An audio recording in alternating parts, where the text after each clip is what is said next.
Okay guys, okay, I'm live. Well, I should be live. This is my first stream in a while. And I'm going to talk about, well, I'm just going to talk about what comes up. Now, the last few live streams that I've done, just checking the audio there. Something you always should do. The last few streams that I've done live, a few of them have been interviews, so I haven't really chatted to you guys. I haven't really looked at the comments because obviously when you're chatting to someone, you can't keep jumping back and forth with the comments. So this is my first normal stream in a while. And what I like to do in these videos is don't really have a plan of action, because there's some videos where I do some live streams where I'll say, right, I'm going to talk about this, this and this. But today I just thought I'd click start, click record and just go live. Hi Maz Ribeiro, am I pronouncing that right? So yeah, what we talk about in this video, in this live stream, will probably be geared and be directed by what you guys suggest we talk about. So there's a few things that I'm sure will come up, but yeah, thanks to everyone who's going to be watching. Loving watching already. Hi Kev, do you mine crypto? Yes, I do. I mine cryptocurrency. Right now I'm mining Safecoin. Previously, before that, for about a month or so, I was mining Lyra 2Z coins, but I'm mining the new 1445 Equihash algorithm with Safecoin. Hopefully the mic. Is the audio okay, guys? Have I looked into a Chroma yet? I've checked out the website a few times. But as far as looking into it, as far as, you know, doing anything beyond that, not really. I mean, it's one of those things you kind of, it's hard to, it's hard because I'm trying, you know, I do like to research new coins and all that, but sometimes you can spend so much time jumping around new coins that you don't, you know, get a chance to really investigate things properly. Audio good, thanks Michael. Hope you're doing good. Yeah, it's been a long time. I mean, obviously I've still been doing videos, but when I've did the live streams, I've not really chatted to people, so I wanted to do a normal live stream. Normal. Right, okay. So I did a little video earlier. If I can jump over to here. So I did a video earlier about this. So this is just another warning, guys. I did do a separate video about this, but just so you know, be very careful of this DLoS miner. People were using this for Ravencoin, Reefcoin, Pigeon Coin and other kind of X16R, X16S algorithms. But there's reports out there that, you know, basically the wallet was hacked, and what it was doing was, I'll jump back over here. What it was doing was, when you downloaded it and used the miner, it was waiting till you got 5,000 or 10,000 coins, and then it would send your funds to another wallet. So it would steal your money basically. And this has been affected. This has affected a lot of different coins, a lot of different wallets. The annoying thing seems to be that when you've removed the miner from your computer, the hack is still there, so it's still sending wallets. And you know, the only way to be sure that it's not still there is to do a complete reinstall of your operating system. Very, very annoying. I suppose annoying is the best word. I never like reading about, you know, stuff like this. Very, very annoying. Are you interested in mining Monero? Not really. Not since the. I mean, I mined. Well, I've never mined it. I mined at one point to and kind of auto converted to Monero, and then but I sold my coins at one point. Yeah, I should do. I should really join the a Chroma Discord group and kind of you know, see what's going on there. Hi, Aaron. Good to see you. Oh, you weren't long out the game there, mate. So what was that, like a week out of crypto? That's brilliant. So is that you back in? You bought Litecoin at 82 seems very cheap, doesn't it? Obviously Bitcoin at 5,880 seems cheap as well. The thing is, guys, like, you know, I know some people will say is it going to go down to 2,000, it's going to get 3,000 and all that. It's going to rebound at one point. It's going to rebound. Too many people believe in this. You know, it just depends what's going to happen as far as and you know, I've seen a lot of people saying that if the actual cost of mining and the actual price, the cost of mining Bitcoin and the price of buying Bitcoin, there's quite a big disparity there, and they're saying it should come down, but we'll see what happens. We'll see what happens, guys. Yeah, just be very careful of that DLoS miner thing. Hopefully you guys haven't been affected. So just having a look at Chroma, and this is the one that Nublis was talking about there. I'm sure I've showed you this guys before. You know, but I look at so many coins in live streams, it's easy to forget. So you need 5001 a Chroma for a Masternode. Right, where's the right? Okay, it's Ethereum based, 8 hash, 100 million total supply, block time 14 seconds, and there's a huge number of mining pools.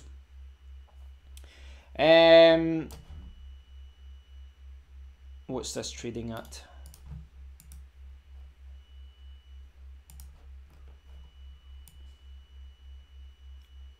I do think, well, I will join the Discord actually. I might have joined it already. I might have joined this already. Yes, use my Discord app. I'm trying to think, I might have joined this already, I'm not sure. I might have joined the Discord group. I do this a lot though. I join the Discord group and I should hang out there and kind of find out more, but then I join 2 minutes at the same time and then I don't really check out. So what we saying at last price, 156 Satoshis. Wow, that's super low. That's super low. Oh, 1600. Oh, that's misleading. That's misleading. Not leaving out the last zero. Right, so it's about 1600 Satoshis right now. 1500, 1600. Right. So what's that about? What's that in cents? Is that like 16 cents or something? I will check out a Chroma more. I've joined the Discord group now. I'm trying to think if I was already joined. Yeah, I already was joined because it's not popped up at the top. Yep. So, right. Okay. Back to the main camera.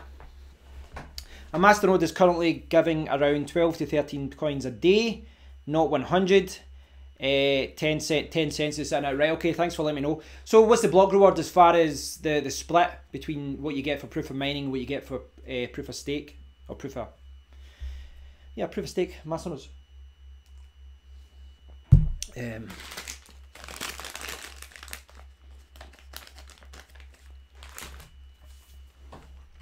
might actually be on the website.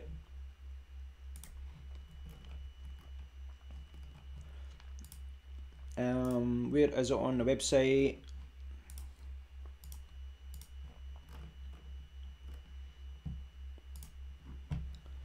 Right. A Chroma white paper. Chroma white paper. Right. Is any coin mining at a profit now? Yeah, there's always coins mining at a profit. It depends. It depends how you. It depends what you classify as profit though. You say that you're in the UK, obviously, you know, you can hear my accent, I'm in the UK as well. Electricity costs are a lot higher here than they are in many other countries. So that's something that you need to factor in. But obviously you need to factor in hardware costs as well. Technically speaking, if you can mine a coin and it covers your electricity costs, then you can say that you're mining at a profit. But obviously, you need to take hardware costs into consideration. You don't spend, you know, I don't know, several £100 on a 1080 Ti and then make 10 cents per day or 10 pence per day and then say that you're making a lot of profit. Obviously, you're not going to do that. But, you know, when I'm mining as well, I'm looking at the current value of mining, but I'm also looking at future value and all that as well. If a coin isn't on an exchange, you have to kind of look at the potential. If it is on an exchange, you're normally better mining the most profitable coin and then jumping back over and just buying the coins rather than mining it, because you want to maximize the number of coins that you've got. I'm currently paying around 0.13 per kilowatt, which is around 18 cents, a heck of a lot. I think I'm about the same as Maza Ribeiro. I think I'm about the same. I think. I joined a different company for my energy. I think it was Bulb I joined a few months ago, and I thought it'd be cheaper, but they've bumped up the prices twice now in the matter of like 3 months, and there's the usual, oh, you know, gas prices went up, electricity prices went up, all that kind of stuff. Hey ads, see ya. Hi, Scott. Scott, no, I saw you posting about Hexcoin. I've not had a chance to look at it. I've had a few people have posted a few comments saying, is it Push or something, left a comment on one of the videos that I'd posted about Hex a few months ago, saying it was a scam coin. So there does seem to be a few people that have said that it's a scam. I just didn't get a chance. I had some friends up from London on Saturday, so I get home from my like maybe a few days away. Go home on Friday afternoon at like I think about 5:30. I had plans to do like 2 or 3 videos or 2 videos at night if I could fit it in. And then I caught up with all the emails that I'd missed, and I just didn't have time. And then I was out all day yesterday, and then yesterday I was a little bit hungover and tired, so I just took the day off. So I've not had a chance. Can you tell me more about it, Scott? Like exactly what happened? Because I did cover it before, what was happening before, like they sold the market manager and all that. I mean, I never saw anything from the start that said it was going to be a scam, but you know, as soon as I did a video on Hex, I think I did 2 videos about Hex. And the one thing I said from the very start is, why aren't they explaining what's going on with the fork? Because I don't like the fact that they were, from the very start, says we're going to fork. Like, well, there's no point of forking. Just start your coin as the coin that you want to mine. You know, actually starting the coin and saying we're going to fork later just sounds like a marketing scam or a marketing maneuver. Pretty dramatic stuff. Is there like an article that summarises it all? I never got a chance. This is the thing, you know, as a YouTuber, you spend more time talking on videos, and people say, oh, check out that video, check out that video. Whenever I look at videos on YouTube now, I tend to watch comedy or tech. You know, I've got another tech YouTube channel, so I need to research stuff for that as well, as far as phone reviews and all these other things. I just don't get a chance to watch other videos. Is mining still profitable after market crash? Hi Mohammed, welcome to the stream. I would just say that I wouldn't call this a crash per se. We're definitely in a bear run, but I wouldn't say it's a market crash.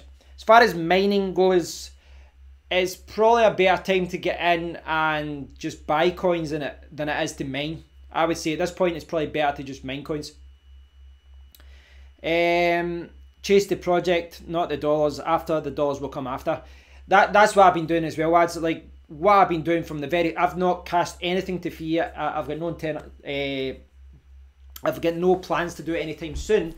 Maybe in a few months. I don't know. I'm always reviewing things, but when I'm looking at the price of a coin, I'm thinking in my head, this is a $5 coin in the future. This is a $10 coin. This is a $50 coin. You need to try and, you know, think ahead, because I'm not in this game, and I know most of you aren't either. I'm not in it for 3 months, and if you're coming to cryptocurrency hoping to double your money in 3 months, it is possible. Of course, it's possible if you do the right trades, if you pick the right coin. But you should really be thinking about this as a long-term thing. And a lot of the way that I've been looking at all this is that if I make, you know, I've not been like as active as I'm, you know, right now I'm active as in every single day I'm talking about cryptocurrency. But the way I'm looking at it is that in my first year, the mistakes I make in this first year will hopefully serve me well over the next few years. Loved your nice hash video. Oh, glad you understood it. That was the reason I did the video, because I had looked at someone else's nice hash video, and now that I understand how nice hash works, I know that guy's video, he did a little kind of brief tutorial when he said, oh, you should always put your pricing at the top. And I very quickly learned that isn't the case. You really should be trying to get it a little bit lower if you want to get, you know, a better return. And he was just saying you should always price your coins high. Once you understand how it works, it's okay. It's just different. You need to get your head around it. Mining rig rentals is much easier to understand. You buy someone's setup, their rig, and you hire it for 3 hours or a day or 2 days. Very easy to understand, and it's arguably easier to do your calculations with that as well, because you can look at the hash rate that you're buying, that you're renting, and then do your calculator. Whereas with nice hash, you know, as far as difficulty in that goes, you could pick the right price and say this is the most I want to pay. But if, you know, the pricing goes up, you don't get the hash rate you want, and maybe, you know, the opportunity isn't there anymore. But there's pros and cons for both, I would say. I think I'm quite happy now that I know both of them. I don't plan on using mining rig rentals on NiceHash this week, or even, you know, the next few weeks. I don't have any plans for it. But if an opportunity came around, in a certain situation, I might choose mining rig rentals, and in another situation, I might pick NiceHash. Really does depend on the situation, what I'm mining, and, you know, difficulty, and whether I think the network hash rate will spike and all that. Right, Scott says CM. Sorry, Scott, who's CM? When you're talking about CM, who you talking about? What's that an abbreviation for? CM claims to have sniffed out an exit scam and developers' theft of community coins. Ah, so the pre-mine, they've taken the community coins. Sorry, I missed that previous comment, Scott. Supposedly, some member in the group ran off with alleged fees for listing on the exchange. Death threats, name-calling, accusations flying all over the place. But lead developer does have 27,000 tokens on exchange to sell. Has he said that the coins are on the exchange though for a listing? Is this? I've seen someone say this before and say like it's a scam, but then they've said no, we need to sell the coins. The problem I would see with all cryptocurrencies, even the good ones, is the transparency as far as where the coins are going and all that. It's not really there as far as transparency goes. Tom Cruise movie in the making.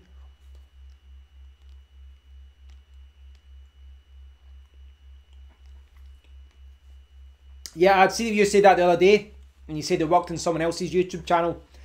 When you said that, I kind of knew that it's updated for everyone, because it's we're all using the same platform. So if anyone is streaming on YouTube, you'll be able to do it now.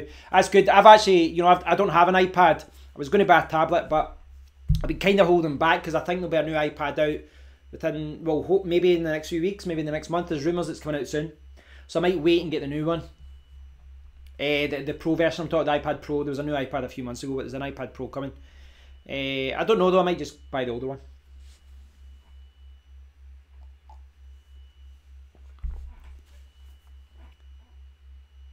Yeah, it sounds annoying. That's good, you can chat now.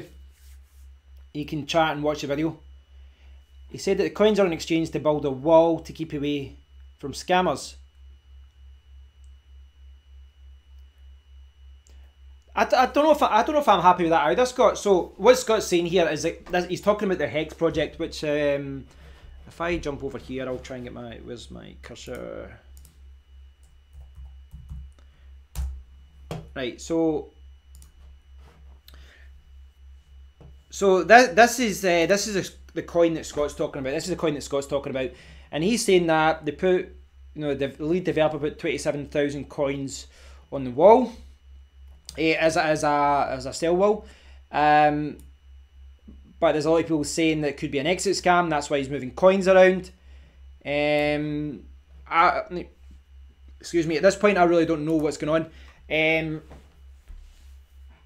I'm out of it now, but I found it very interesting. Yeah, I mean, it definitely sounds suspicious. What I would say about this, you know, obviously I don't know all the information now, so I'm not going to say it's a scam, an exit scam, or anything like that. I don't know enough about it yet.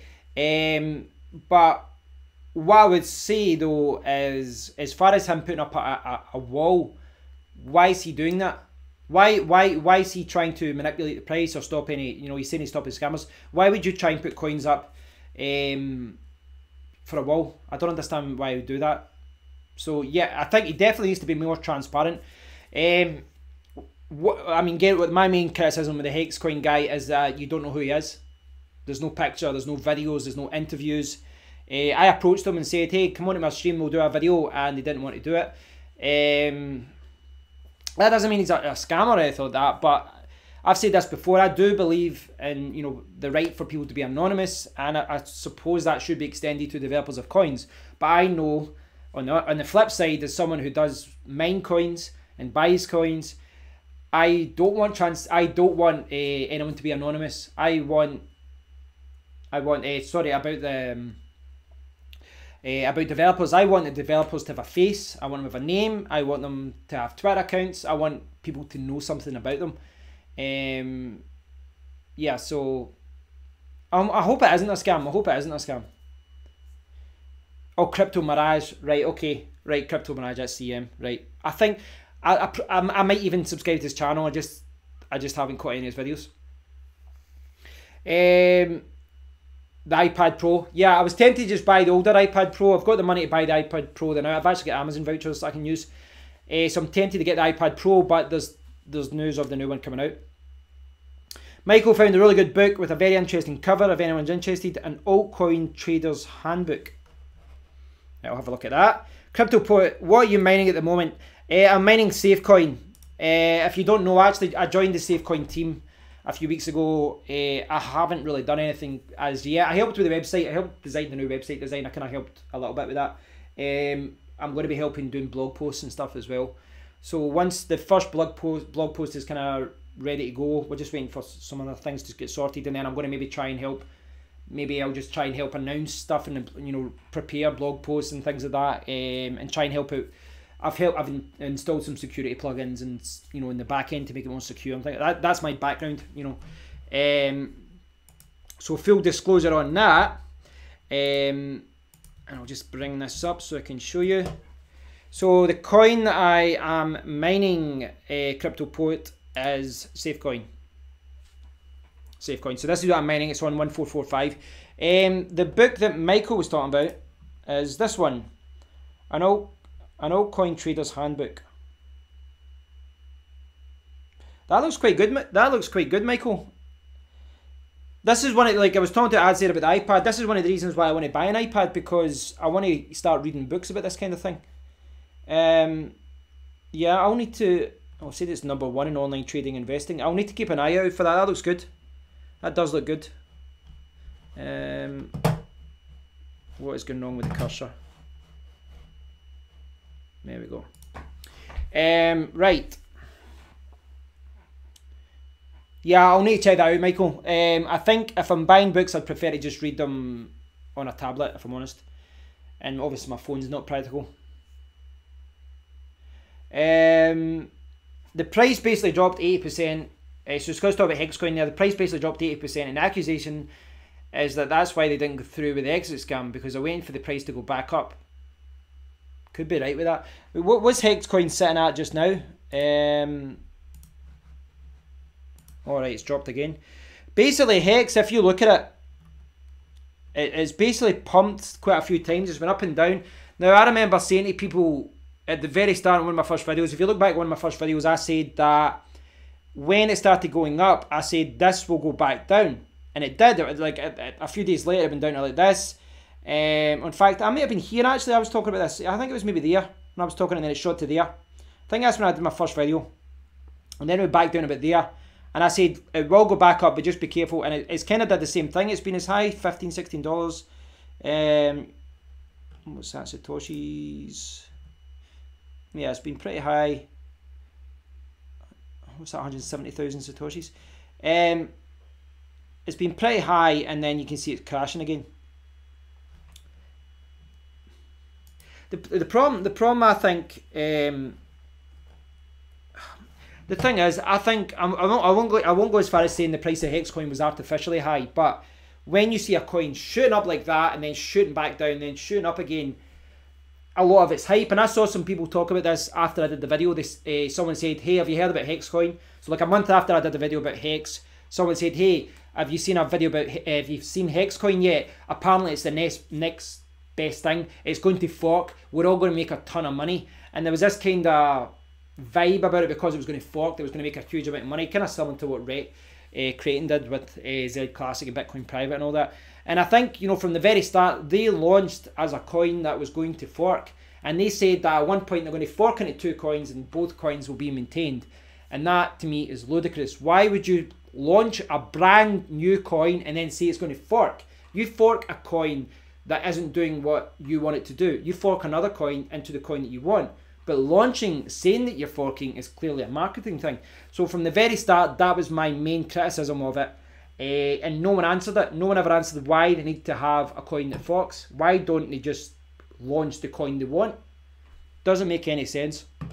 That was a red flag for me. And I tried to mine Hexcoin for a few days, but I didn't mine it because the miner wasn't working. Or the mining that I tried. But there was definitely some kind of warning signs there. for that kind of thing. What happened before, Scott, I'm sure you know, is that the lead developer, the founder, you know, you guys, that's it. Yeah, the lead developer basically sacked his lead marketing guy in the middle of the night, 3 in the morning or something, didn't even tell him.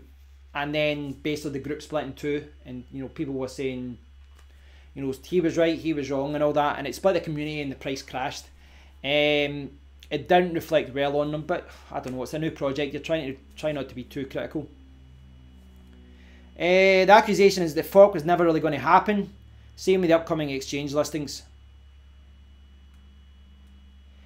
Yeah, I mean, I'm kind of going over old ground ads, but if you look at my original video, I said that was my biggest concern. Why would you launch, like, I don't know if you've got it here on the website, why would you launch saying it's going to fork? And that the white paper actually says, if I can see it here,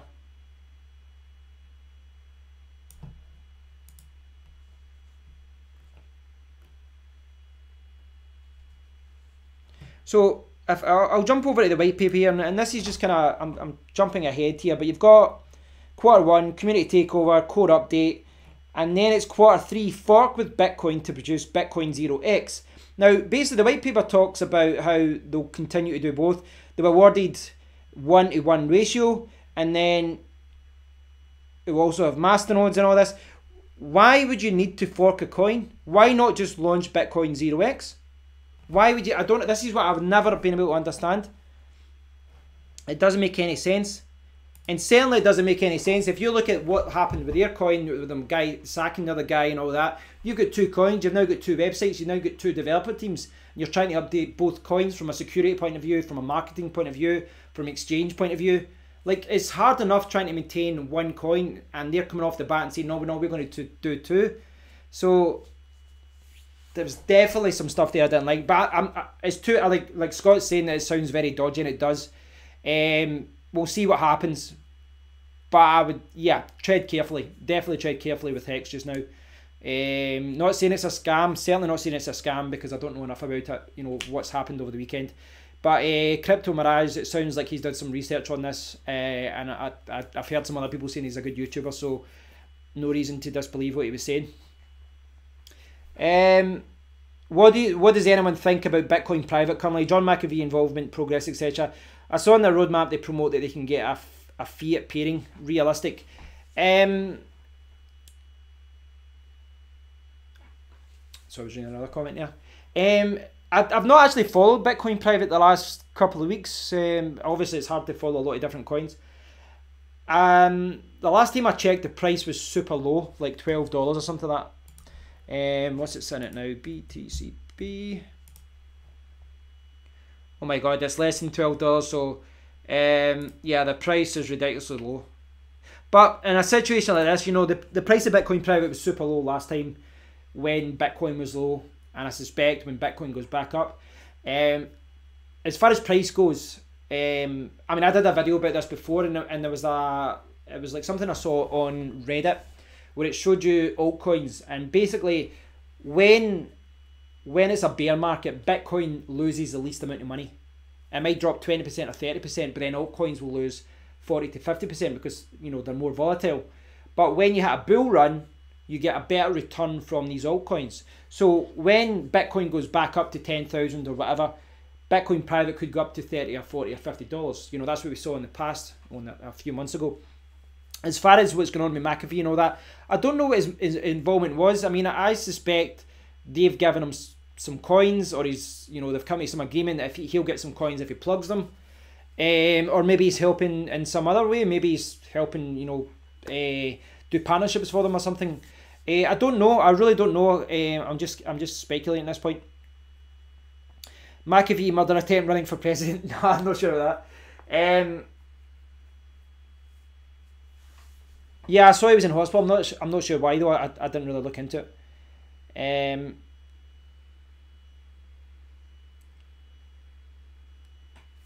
So they could set up multiple Masternodes and pick up some low-hanging fruit pre-fork. Yeah, maybe. I'd say is, in my experience, if it smells like a scam, or you might be thinking that at any time, it's worth reevaluating your involvement. 100% agree with that. 100% agree. I mean, I think it's not like, you know, Hexcoin or any other coin out there is unique. It's not unique. There's thousands of coins out there. So a big part of cryptocurrency is researching the coin, reading the white paper, doing all your research. But you have to have belief in the project. For me, you know, the white paper is important. You need to have a website, the Twitter, what I've been calling in a few videos fundamentals. But when you've lost faith in the developers and the team, just leave. Just leave the project. I do agree with that, because you're better moving your funds into another project which you are confident about. You know, and I do think that you can. Sometimes I think if you're loyal to a project, then sometimes it can cloud your judgment. You know, maybe you should dump the coins from a trading point of view. But I think if you do believe in a project, you do believe in what the developers are doing, you might stay with them during the bad times as well, so that when it spikes up, you'll be there. But I agree with what you're saying. If you've got Hexcoin and this whole thing has scared you, maybe you should at least cash out some of it, you know, kind of cover your ass. I don't know.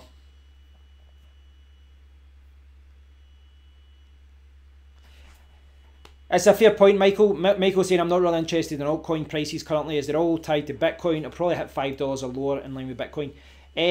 Yeah, but we need to see more trading pairs with a coin with dollars. This is the one thing that I think many exchanges are missing. They're missing a US dollar or pounds or euros trading pair.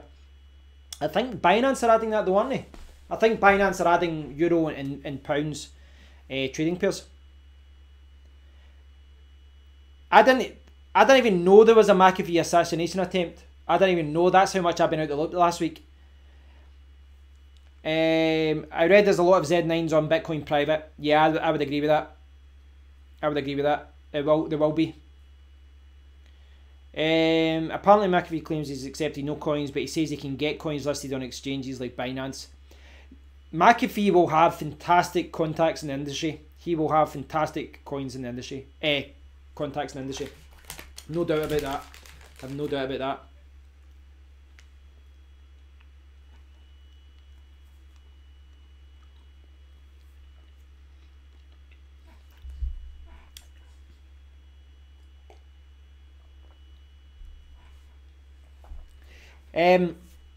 Cryptoland there was saying that Masternode coins pop up every day.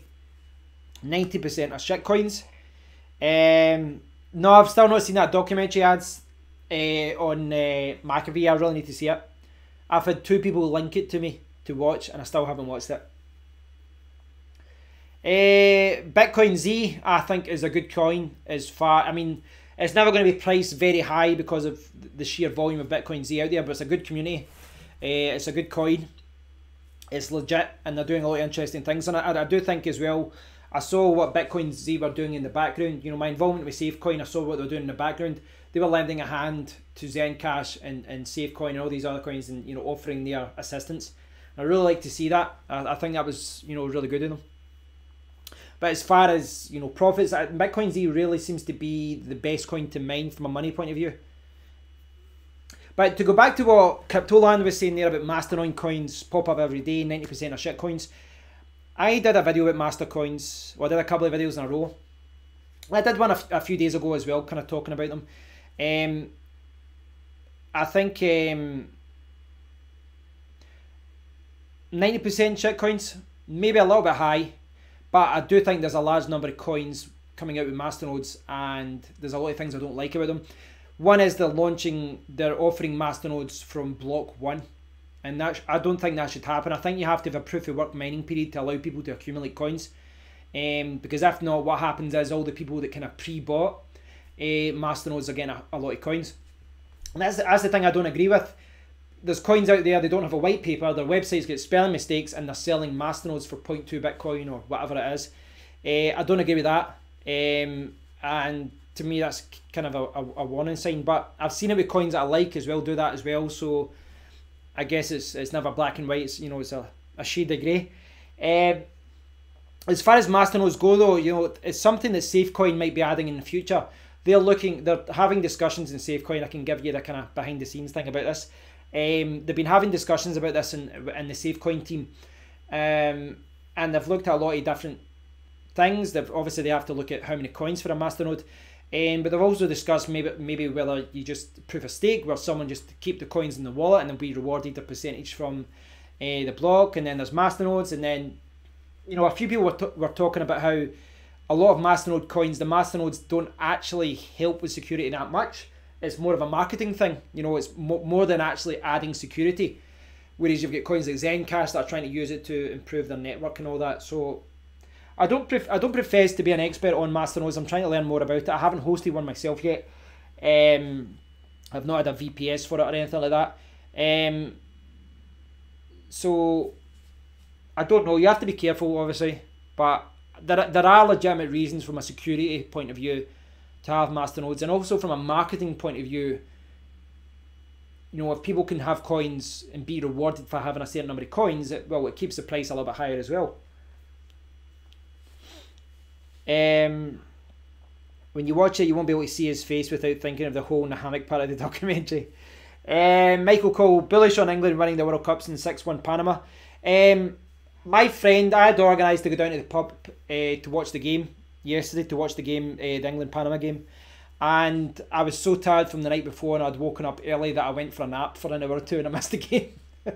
I watched the goals later on though. England have been really, they had the last minute goal in the first game, but yesterday they looked like they were running riot. I don't know how far they'll go, maybe quarters, I don't know. There's a lot of kind of good teams in there, like Colombia and Brazil, and you can't write off Germany yet either. So I don't know. They're definitely off to two great results at the start though.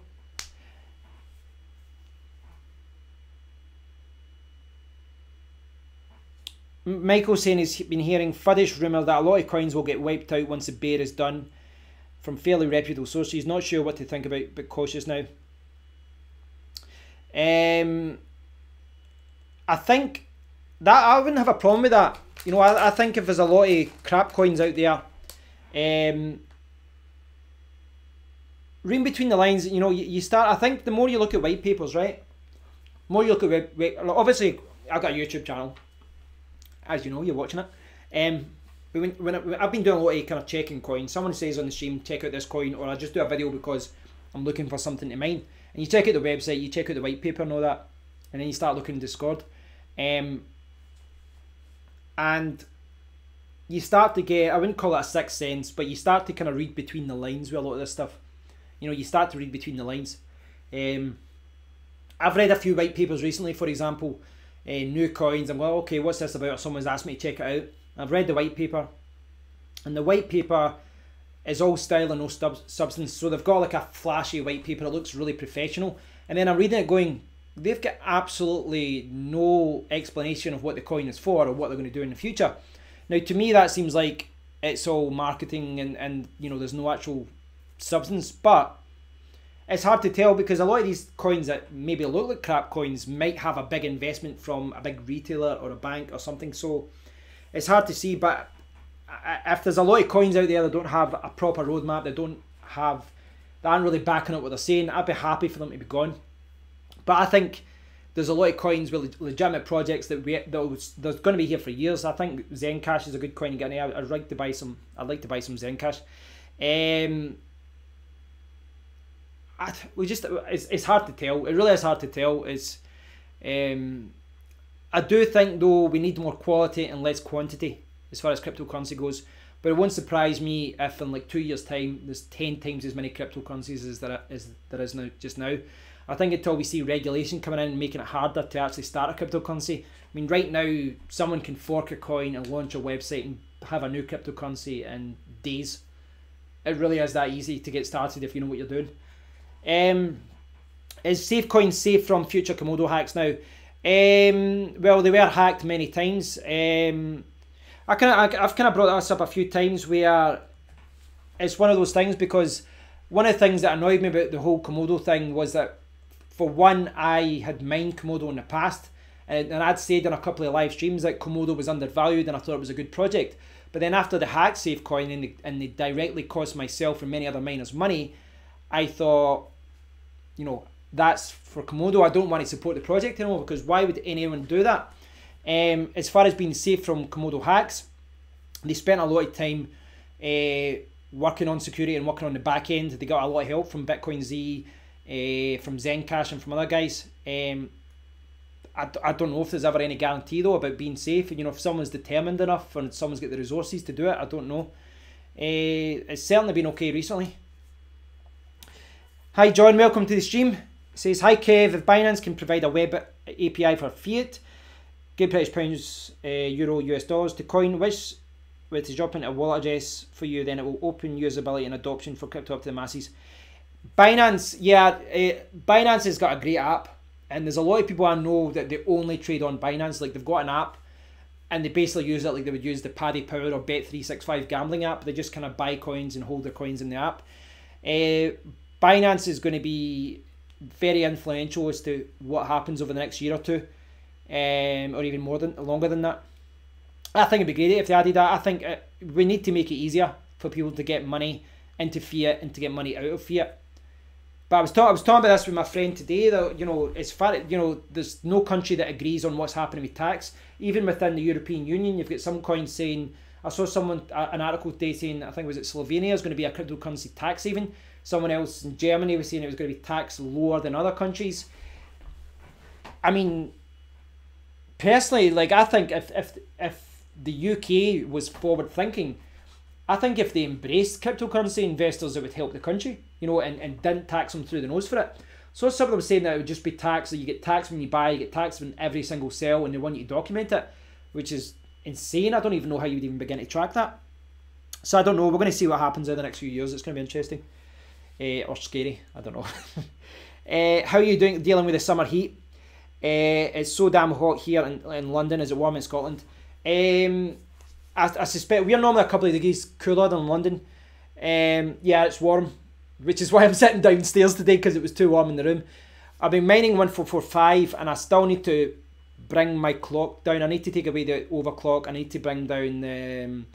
I've still got it like 85% because I was messing about with the GPUs last week before I went away, and I was like, I can't change it when I'm away.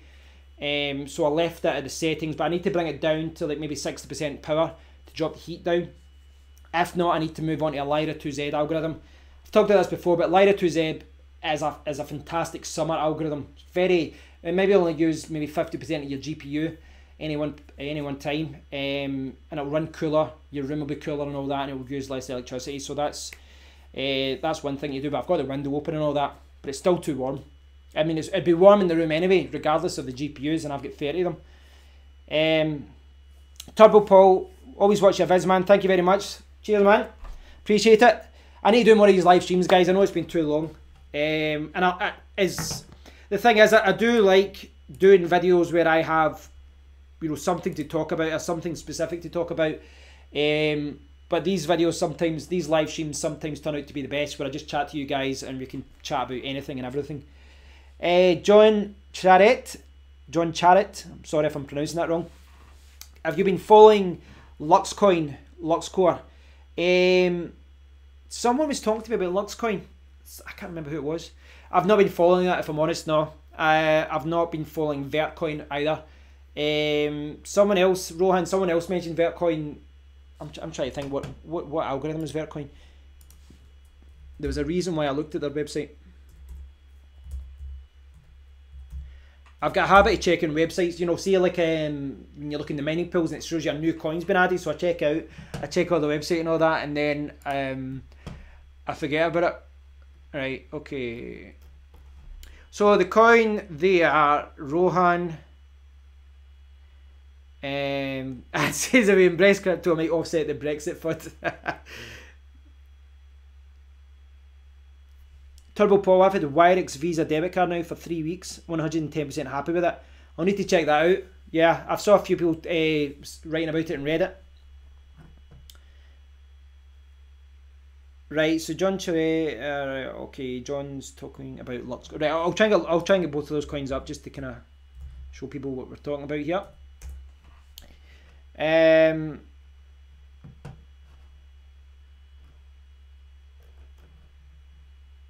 can I get this? Right, so this is the one. This is the one that John was talking about. First of its kind. A new GPU algorithm built from Skyne. So John is saying that it uses, is it Phi 1 you pronounce that, and then it's going to Phi 2 today. No, do you know why? I think it's because I saw this on Goss. If I go to Goss, I don't know why that was going on Goss Upgrade. I've never seen that before in my life. Honest. Where is it? Is it Gospel? Goss.mx or something, is it? I can't get that. Recommended pools. Goss was one. I'm sure that's where I saw Luxcoin anyway. I can't find it. It's on my PC up the stairs. Go figure. Right, so there's, this is Luxcoin here. So Masternodes, 16,120 Lux in a wallet. Masternode rewards are 40% of the proof of stake block and are randomly paid to the Masternode owners who support the network. Alright, so they get segregated witness as well. That should make it faster. Smart contracts. This is like an asset thing that everyone's... See a lot of people talk about this. Lux send coin mixing that provides an additional layer of privacy. Alright, okay. Trading wallet. You can trade coins directly from your wallet. Wow, that's really interesting. I mean, I don't know how they actually do that, but yeah, that looks like an interesting project. I'm right. Where's the Discord? Where's Discord? I need to. There we go. Right, I'll check out Discord, and hopefully this will remind me to actually check it out. I'll need to keep an eye on that. Thanks for the tip. The other one was Vertcoin. So this is Vertcoin. They've got a one-click miner there. Quite like how they do that. They've kind of simplified that. Start mining. They've just got, like, you know, just click there. It's a nice little website. So it's an ASIC resistant coin. Why proof of stake isn't the answer. Solving Lightning Network problems. Lightning wallet. Oh, that's interesting.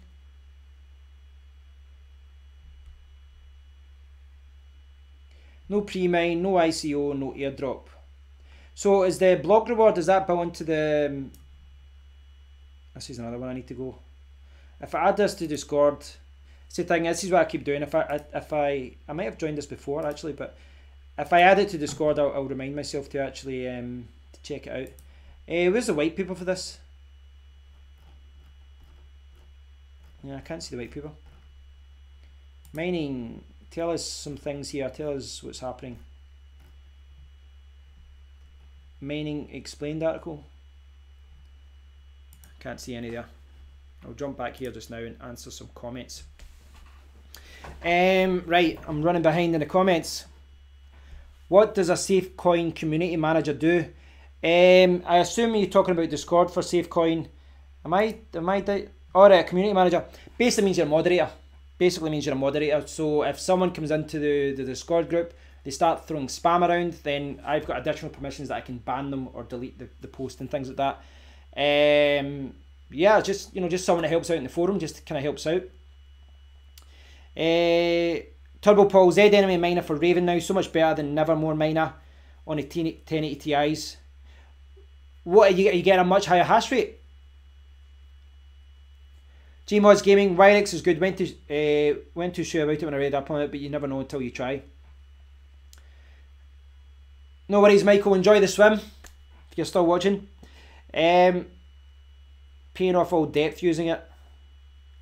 It's a shame. I mean, I did a video earlier today about what do you call it? DLoS miner. It's a shame that people have lost money with that.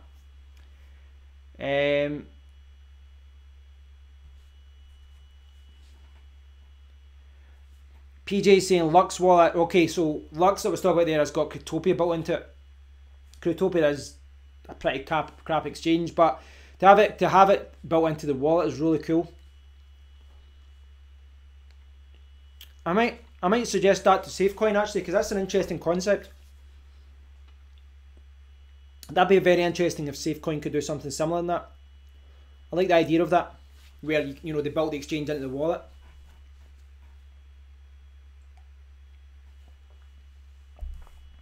Exodus has got mega charges. 1% developer fee. What coin we talk about there, Turbo Paul? Was that Exodus? Oh, is that the miner? I mean, I don't mind the developer fee for a miner if it's secure and legit and all that. It's 1% is a kind of normal rate, isn't it?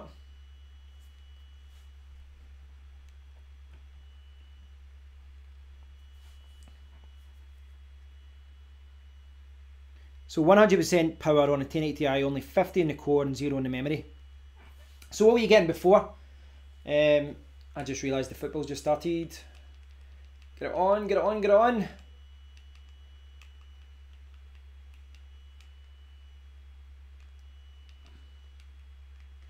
Yeah, which game I'll watch, which game? Uruguay, Russia. 3 minutes late. I don't think is 1% not pretty standard if you look at CC Miner and DSTM and all that. Doesn't seem too bad to me, to be honest. I may be wrong. If let me see, get this up.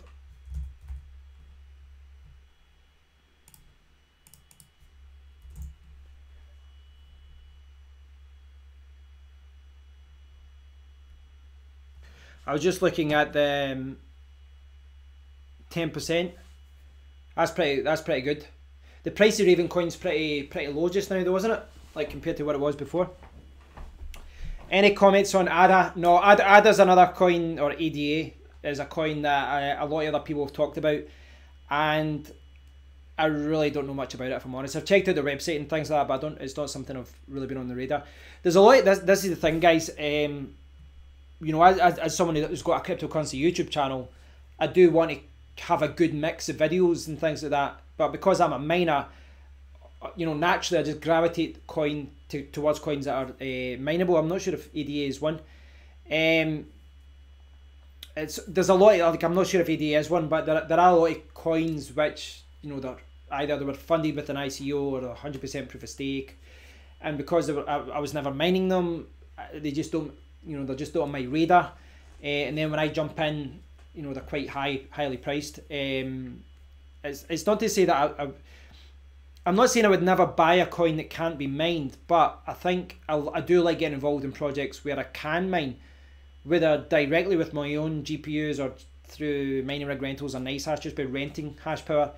Yeah, ADA proof of stake. Yeah, I thought it was.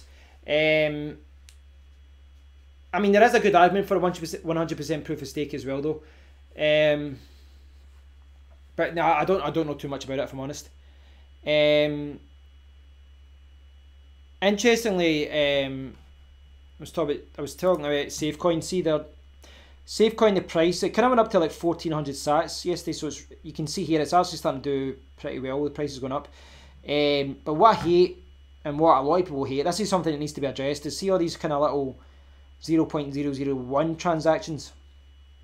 You'll see a lot of these kind of silly trades down the side. This is something that will need to be addressed. I don't know how other exchanges handle this. It's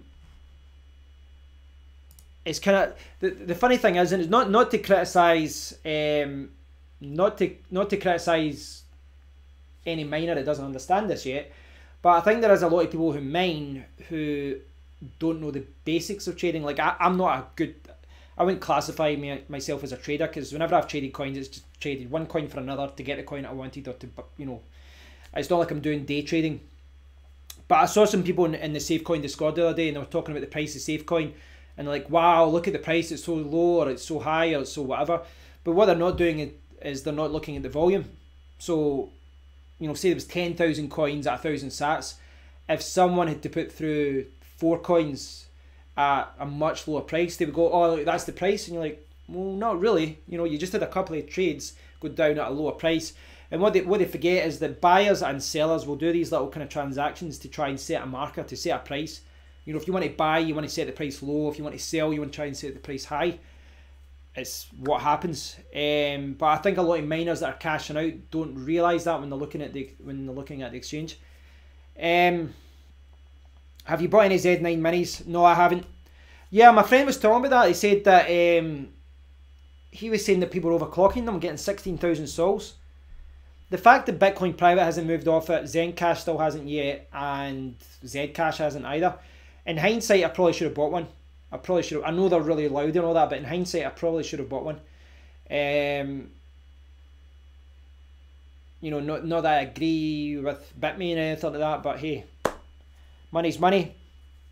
32,000 sols for £1,400. Yeah, there is money to be made, I think. But we'll see what happens, because the thing is, you'd have to, what would that give you? Have you looked at the return on investment point? Like, are you breaking even after what? I think some people are saying it's like maybe $20 a day, maybe less now. But by the time all these new miners come out, could be $10 a day. Make a deal with the devil. I still don't understand why you love Safecoin so much, Kev. What don't you understand? I think I mean, I've talked about it before. One of the reasons I liked about it, and I've said this a few times, is at the start of the project, when the coin was being attacked, it never looks good, right? And I've said this in my video. I say this in a couple of videos. It's never good when a coin gets attacked, and you can shine it any way you want. When Zencash was attacked, or any other coin was attacked recently, or there was a scam or anything like that. But what I liked from the very start with Safecoin was the way that Jeff, the founder, and other people on the team, how they responded to it. They were transparent. They told everyone what was happening. They never hid anything. And what they did was immediately say, listen, no one's going to lose out from this. And they took money out of their pre-mine, and they made sure every single person got every single coin back. And this, again, this is, you know, maybe I'm wrong. Maybe I have invested in the wrong project. Maybe, you know, 2 years from now you'll say, oh, you got scammed, you lost money. But I think if you're looking at projects, you know, as I said, you look at the white paper, you look at the website and all this, but it's the team that you're really believing in, and it's really what you're investing in. You're believing in. There's a goal for Uruguay. So yeah, that's why I believed in the project, Frank. I mean, I did a video talking about this, and this is why I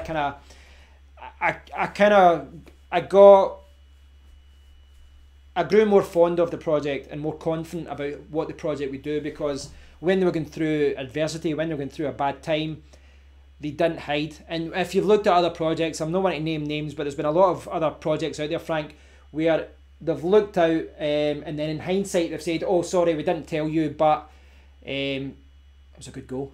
They've come out later and said, oh, we should have did this and we should have did that, and we were going to tell you, but then we didn't. They come out from the very start and they were honest about it. And the thing, the same response came from Bitcoin Gold and Zencash when they had 51% attacks recently, and they had the what do you call that game in the exchange, the double exchange kind of thing, the double spend attack. Bitcoin Gold came out right away, and Zencash came out right away and said, listen, make sure you increase the number of confirmations. You know, this is what they say to other exchanges.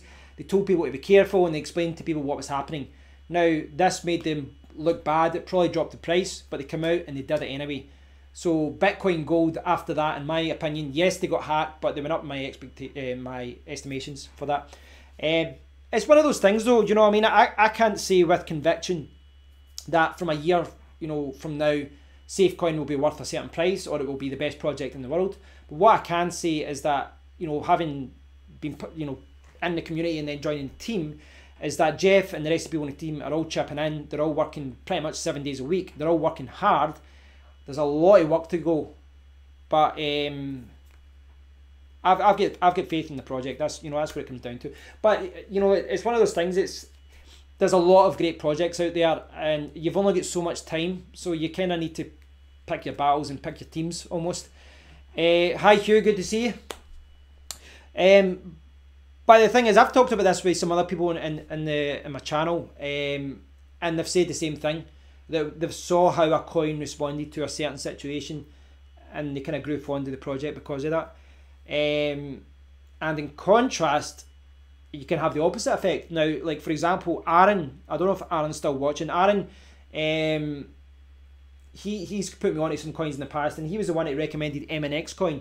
And this was a coin that was doing very well, shot up in price, and they had this interest system where they gave you interest if you stored the coin in their banking system. He was someone that really believed in the project, and then he went into their, I think it was a Telegram group. He went into the Telegram group and he was asking legitimate questions. Like, I'm talking legitimate questions as in, you said you were going to do this in your white paper and your roadmap, you haven't done it yet, when are you going to do it? And people started saying, no, stop creating FUD. And he's like, no, listen, this is, these are legitimate questions. And they banned him. And to me, that is the opposite of what I want. You don't want trolls in Discord or Telegram. You don't want people just posting crap. But, last week was a good example of this, because when they did the fork in Safecoin, there was a lot of people come in. You could call it posting FUD, but what myself and most other people in the community were doing were just trying to engage with them and answer their questions. And ultimately, one of the responses I said to them was like, listen, this coin isn't the finished product. It's a new coin. That's why it's low in price. If it was the finished product, it'd be worth $50. It wouldn't be worth 10-15 cents. But this is the thing though as well. One of the guys who came into the Discord group at one point, and I said this to him, he said that you don't have this, and I think he said Ethereum had it, whatever. And I said to him, I was like, listen, you're comparing a coin that's like 2-3 months old with a coin that is like multiple years old, 3 years old, 4 years old, 5 years old. You can't expect us to be at the same point. You just can't. At the end of the day, it's important to remember that when you're mining these speculative coins, you really shouldn't be looking at returns in weeks or months. You should be looking at months and years. And you can hold coins for months and years, and at the end you might get nothing. But at the end of the day, guys, I think there is I see a lot of time people assume that I am an expert on everything. I'm not. I'm still learning like everyone else. What I will do, if I don't know something, I'll say I don't know it. Sometimes I had a video where I did a video for 3 months with Asics, that's true, before it comes a doorstep. I did a video, what was it about? I did a video with someone, I probably shouldn't have done it, but I did a video about, I think it was one of the Asics, it was Bitmain, and what they did was, someone had shared some addresses and they said that they've been funneling money. Now at the time I saw lots of people talking about it, and in the video I showed the evidence, but I couldn't find an article or anything that kind of showed what was happening. But then someone came out and said, no, that's not true. And then someone said, hey, you scammer, you're posting, you don't know what you're talking about, And I said to them, I was like, listen, I only went with the information that I had at the time. If it's wrong, I'll remove the video.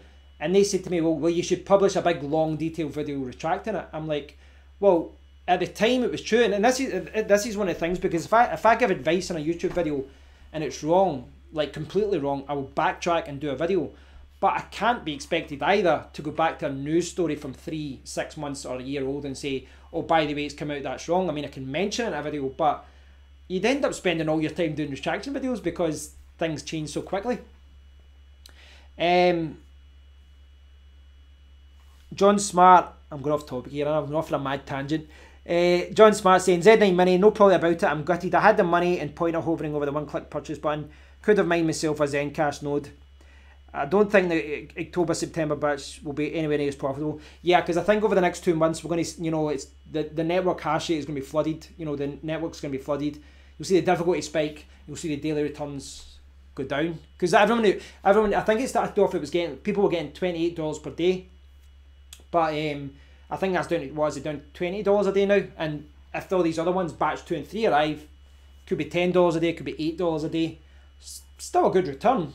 Let's not be about this. It's still a good return, but the problem with Asics obviously is you don't really have a resale value because you only sell it when it's not giving you any money. It's one of those things. Like I made the same mistake because seeing the first batch, I spent about $1,200 on mining rig rentals. I just rented lots of I rented lots of rigs, to mine. And in hindsight, I could have just bought a Z9 Mini, but I didn't. So you definitely have to. I think in the ASIC world, being first is normally, generally speaking, is normally the bit, you know, if you're first, you'll generally make more money. But there's always the risk. There is always the risk. Ripple might be a good thing to buy. I think the price is bouncing back up. Yeah, it's what it's well, it was. I checked it the other day. Someone was talking about it, and it was at I think it was at 47 cents. I bought Ripple at 85 cents, like $50 or $100 worth, and I sold it at 60 cents. I just cut my losses. I was like, I can't remember what I bought with it, but I bought something else at the time. Yeah, mining rig rentals is good. I did a video tutorial about it. You've got it on my channel somewhere. I really like the service, and the support for the guy is really good as well. Because I remember at the time I contacted the guy and I was like, listen, how does this work? And he explained it all. And it's not like I said, hey, I'm a YouTuber, you need to give me preference. He just thought I was a customer. Yeah, I was pretty impressed by the support, and I like the way that if you don't get what you were promised, it's automatically refunded at the end of it. So, you know, the whole thing is that's so annoying. You guys can't see this. I don't think I'm scared to hold this up, but I've got my laptop here. I've got YouTube comments, and this. I've had a few people. I have talked about this before, but I've had a few people saying, "Oh, why do you moderate your comments? You try to stop people saying what you want." No, it's because every time I publish a video, I get 11 spam videos about what have I got here: airdrop news, my airdrop, tokens, token win, token. Basically, just get a crap load of spam, and YouTube doesn't catch it. So the only way for me to stop this is to manually approve comments. Then when someone's posted a good comment saying this guy's legit, it's a pain in the ass. If it was just, I would actually be happy if it was just abusive comments. What do I think about Ravencoin? I actually cast out my Ravencoin about a month or so ago. Ironically, it was for mining rig rentals, what I was talking about there. The price went up after I sold, but it's now much lower than what I sold it at, so I've done okay, I guess. I think Ravencoin's a good project, but if you look at the fact the block reward isn't going to change for, like, was it a year and a half, 2 years, then I didn't have to worry about the block reward going down or getting less coins or anything like that. And I don't think we're going to see any major movement in price with Ravencoin until they bring in this assets token system thing that they're doing. Until that comes in, I think the price is going to remain at 2-3 cents. Who do you sell with and get real currency in your pocket? I haven't sold any, but I mean, I've got a Coinbase account, but a lot of people are saying, I keep forgetting this. What's the name of that app that you can convert like euros and then you send it to Coinbase? I brought this up live stream and I keep forgetting it because I've not used it yet. But the answer is that I haven't really been using anything to cash in. I've not been cashing any coins in. I've just been keeping it all. Because I'm trying to think of all of this as a long-term investment, as in 1 to 10 years or whatever. BitPay one. Revolut, thanks Di, that's the one I was thinking of, Revolut. Your thoughts on the Chroma coin? This was actually brought up at the start of the video, and I kind of went off on a tangent. This is the white paper. I don't really have I've joined the Discord group so that I'm sorry, this camera now. I've joined the Discord group so that I can learn more about it.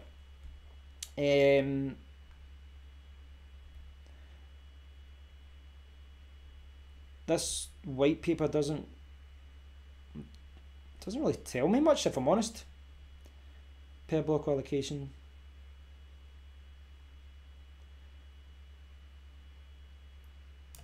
Oh, I like this. I like what they've done here. They've got some AKA, right, governance model comparison. A Chroma allocation happens over time. Ethereum, once value achieved, core team has left the project. Zcash misaligned with users for profit. I'd actually say that's true if you think about it, because you know the what they've done as far as, you know, with the Bitmain ASIC miners, it's kind of shown that they're not, you know, they launched it as an ASIC resistant coin, so that's failed to launch, contentious forks. I'm going to look into this more. I'm going to look into this more. I don't really have an opinion of it as yet. So it's 8 hash, this one, isn't it? I think I read that earlier, 8 hash. I think I read that. I go back. Let's see it, 8 hash, but it's got Masternodes as well. Let's see what this block, right, coin supply, here we go. What's the block reward? 100 million coins. So it's got the miner reward, right, so you have to look at the date. So right now, we're talking current. Miners get 7, Masternodes get 2, developers get 1. So it's 10% goes to developers. 70% to miners. That's, I suppose they didn't have a pre-miner and ICO, so I guess that's fair. But and you can see that it decreases over time. It's one of those things that is hard to, you know, to try and get the best. I'm looking there. Sorry, there's even a camera there. It is hard to try and get the best funding kind of route. That's another goal for Uruguay there. I wasn't even paying attention. My idea was I'd do the streaming, kind of watch football in the background, but I'm not paying attention. Right, catch up here. I know it's been a while, Di. It's been a while, sorry. I've been doing other types of videos. I'm going to try and do more live streams. More enjoyable.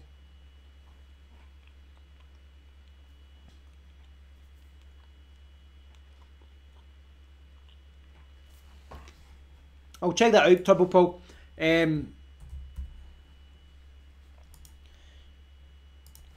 So the one that Turbo Paul's talking about, and a few people were talking about how good this is Wirex. This is it here. Get a bank card.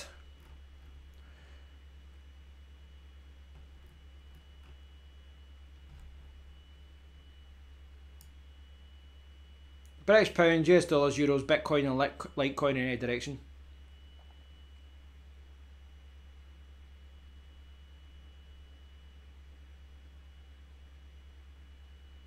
Does look good, that. Does look good. I need to check that more. That does look good. Earn 0.5% on all in-store card payments. I mean, you're basically, you're kind of skipping out the bank then, aren't you? It's not like you need to send it to your bank. But obviously they'll report, you know, things to they'll report to the government and all that about what you've been earning. Which is what you'd expect.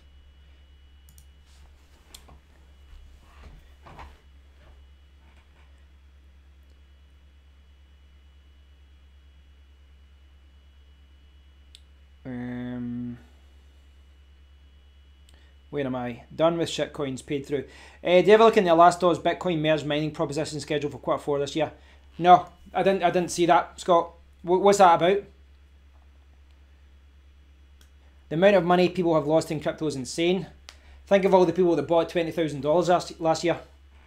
Why do you need to buy Bitcoin in order to buy another coin? Why can't you just buy a coin with your credit card?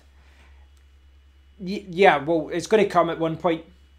The reason why credit card companies they've been slow because they don't want people to make it easy to buy cryptocurrency because they realise that, well, they need to adapt or die.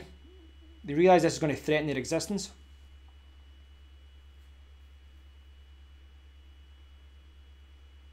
Did I go to Motherwell College? No, I went to university in Glasgow.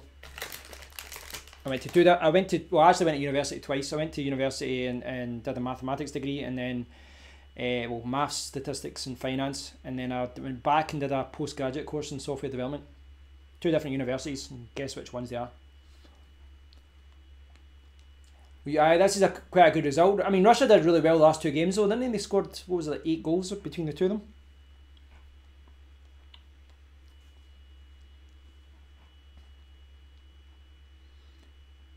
$200 coins away from a Masternode.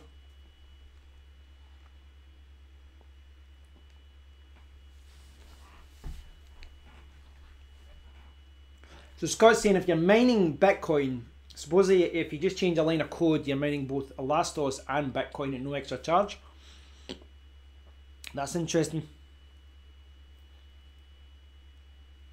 What year was that? 720 trading. What year was that? No, I didn't go to Middle College. I've got a friend who works there right enough.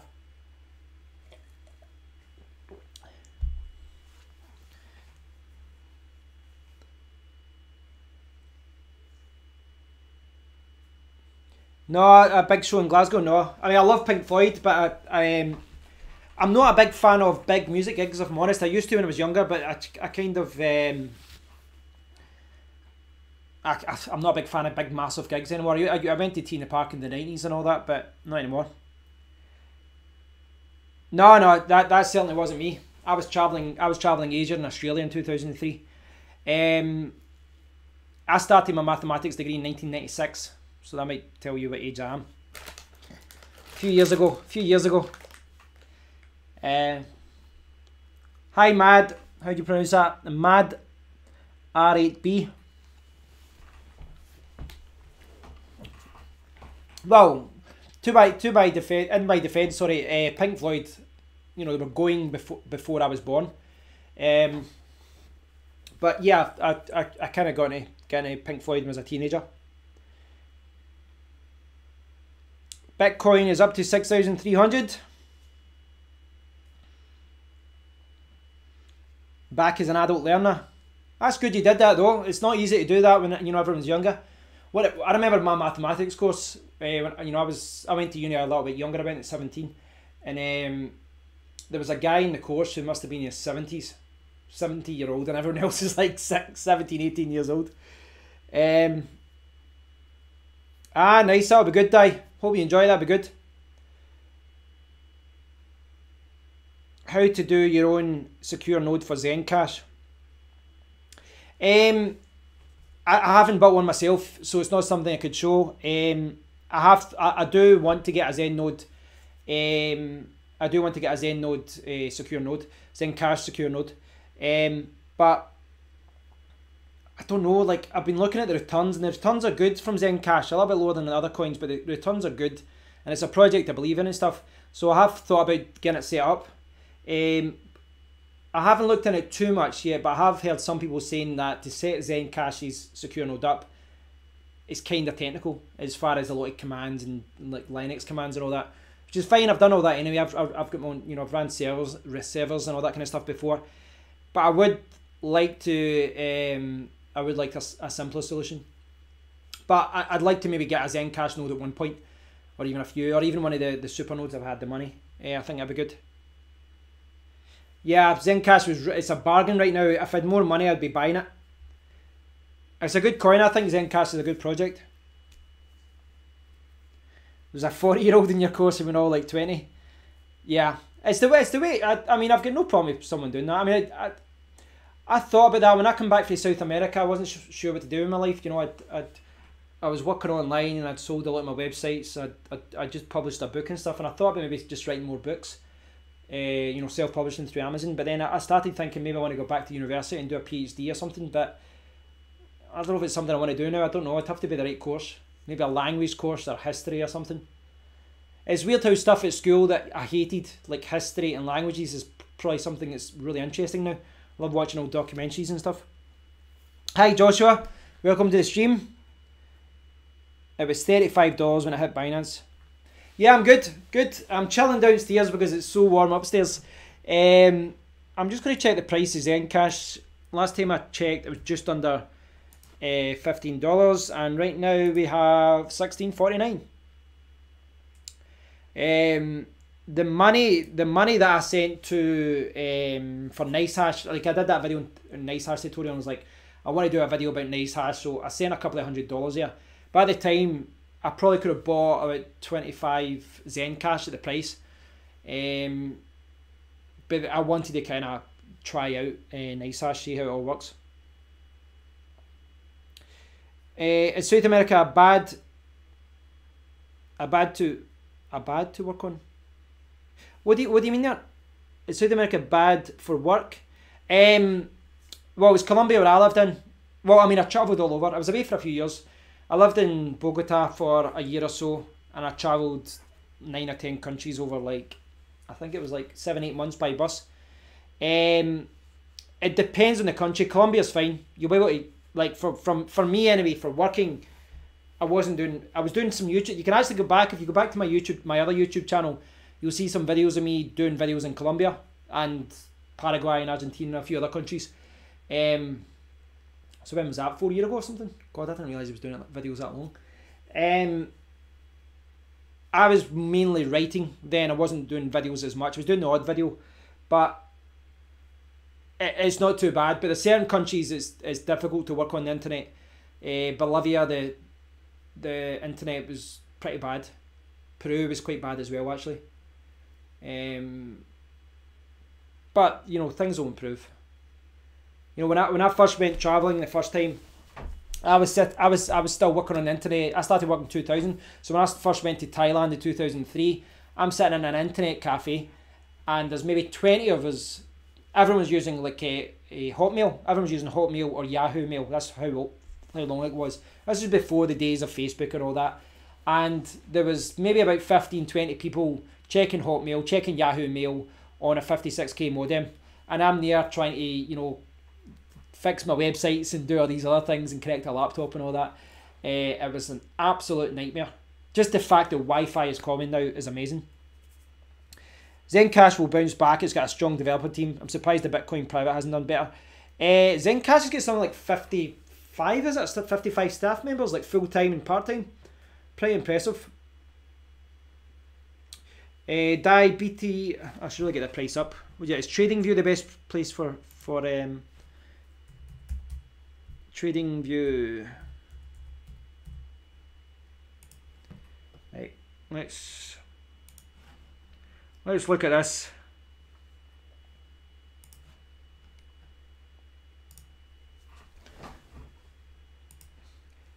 Oh, TradingView is saying to sell.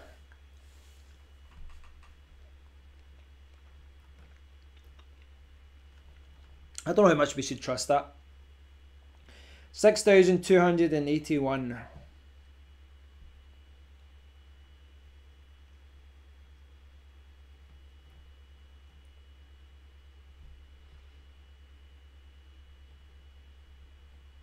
Do you think we're going to see this again? This part here?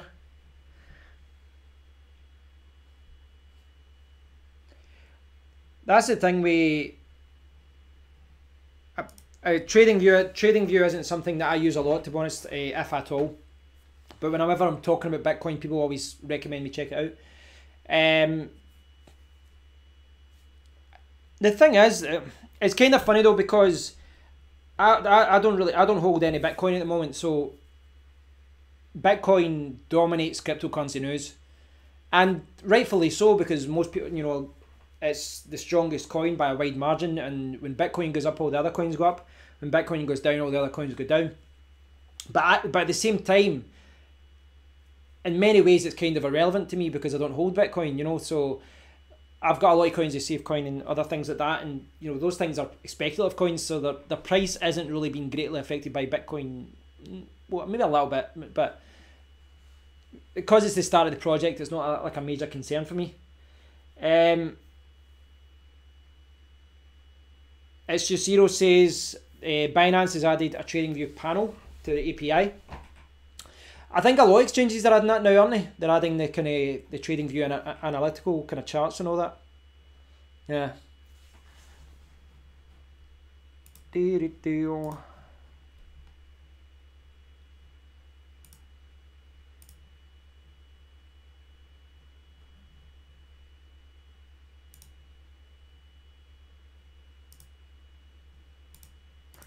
Okay.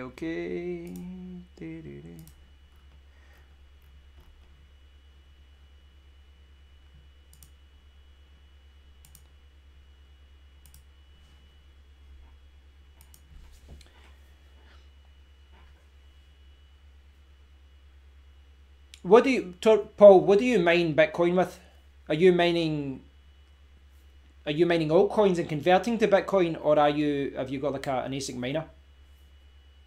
If you got like a Bitmain, was it SHA-256? It's one of those things, I think.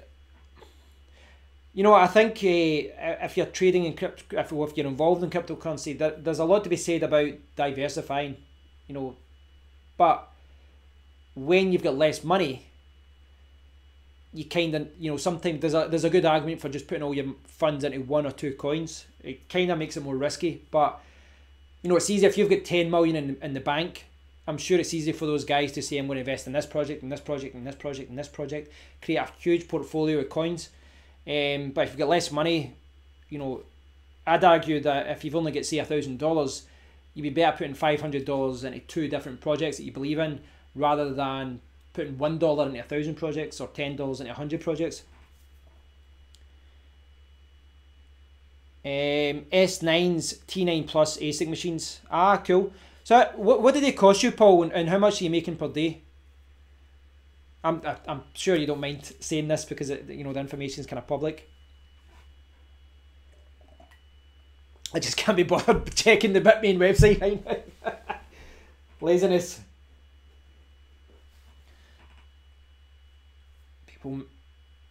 People messaging me. No, sorry, nothing important. GDAX is still freaking out. Let me see what's going on here.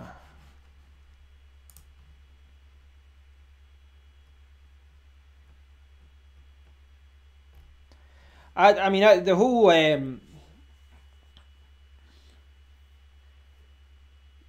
no, he's not meaning with a Samsung S9.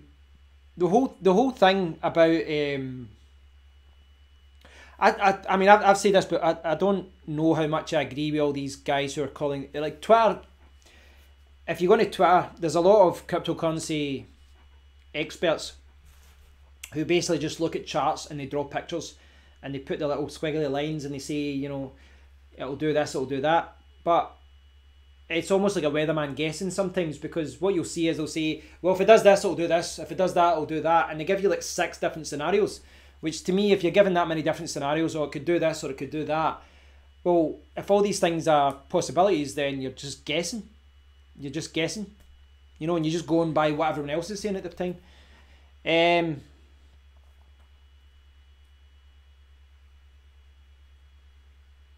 Okay, so Paul's first Bitmain S9 was 2,000, and then all others have been £1,100 each. How much do you spend on electricity, and how much are you making per day, if you don't mind me asking? Heavy bot manipulation. Di, are you talking about TradingView? With the price going up and down there? Is that what you're talking about?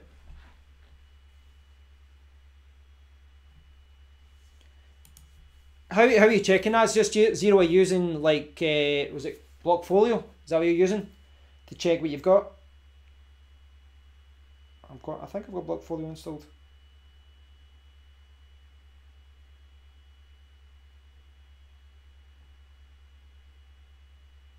I think I do. Yeah, I do.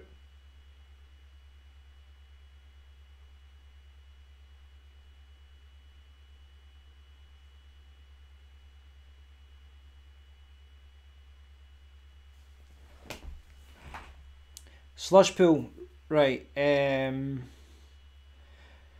52 terahash, 0.1 Bitcoin every 3 days. Wow. So $600 every 3 days, 21 hours, $150 a day, roughly, ballpark. So how many have you got then, if you're getting that? GDAX, mate, check GDAX, BTC. Right. You did actually say GDAX a few times, mate, sorry. GDAX, BTC, USD.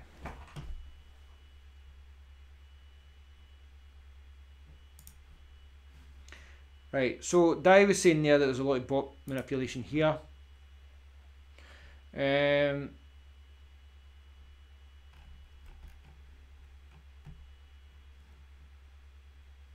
Oh, sorry, that's Bitcoin. There it's there. I don't know why it went to the wrong one there. Right. I don't know why it's BCHH. Look at the speed of trades here. Yeah, there's a lot of 0.00001s. That's definitely some sort of bot or something doing something, isn't it? That's pretty mad. That's really mad. point, like if I move my webcam out of the way, you can see there.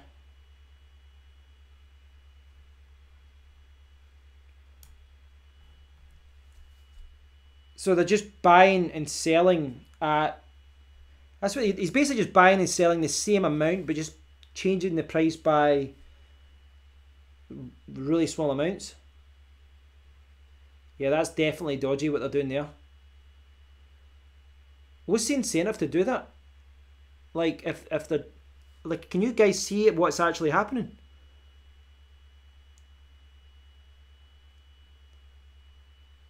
This must be, I mean, I don't know what kind of software they're using there. This is one of the things with you know, with exchanges and things like that, you know, opening up their API for software to be used. I don't know if it makes it more susceptible to things like this. That's pretty crazy, Di. That's pretty mad. Right, so Paul has got 3 S9s and 1 T9 Plus. And that's giving him 52 terahash. Get 10 terabyte more overclocking.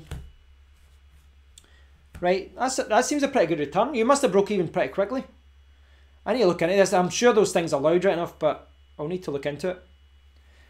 So Dyson has been doing it for 20 minutes and slight changes.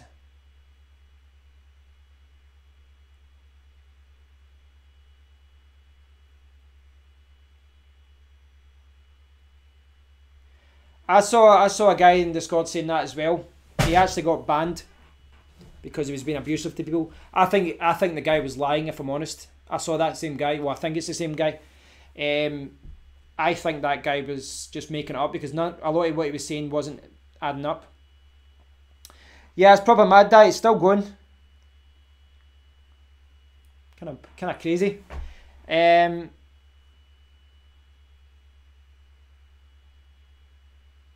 Faster fans. Yeah, I'm sure it'll be loud.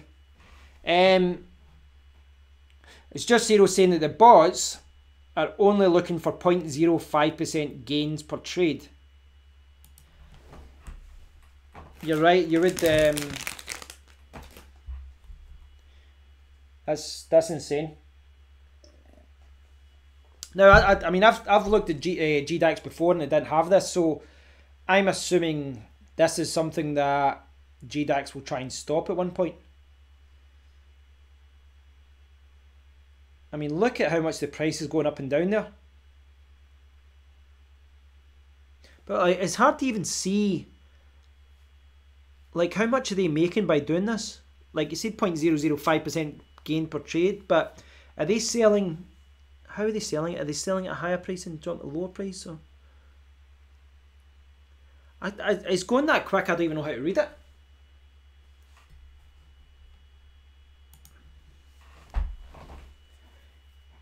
Did you see the EOS mainnet launch carry on? No, what happened? Just use 1 meter of duct tape each side, quieter. Ah, so you're just taking your ASIC miner and just wrapping duct tape around it?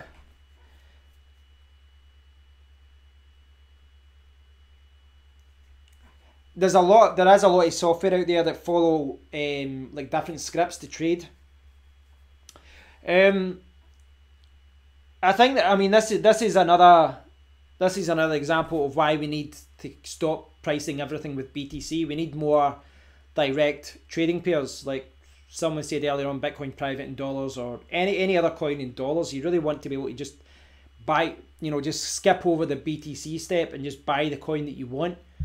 It's not there yet though. Are you still a fan of the Seki project? I haven't really been paying attention to it, if I'm honest. I mined it, I think, for, I don't know if it was a day or so. But basically it was like, I was mining Lyra2Z coins for like 3 or 4 weeks. I mined MCT, I mined Infinix, I mined a few other things. But then at the time Safecoin it wasn't a great coin to mine because people weren't spiking it with nice hash and there was like Equihash miners, Z9 minis and stuff. But when Safecoin went to 1445, I started mining it again. But with Safecoin, they're dropping the block reward, so that's one of the things Safecoin's doing just now.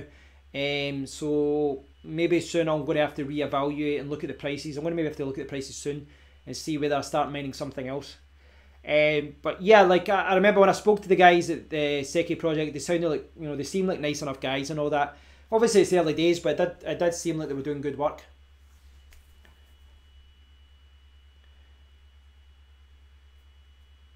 Dai said he's got a video of them doing it another time, you know, all this crazy trading, and they didn't do anything.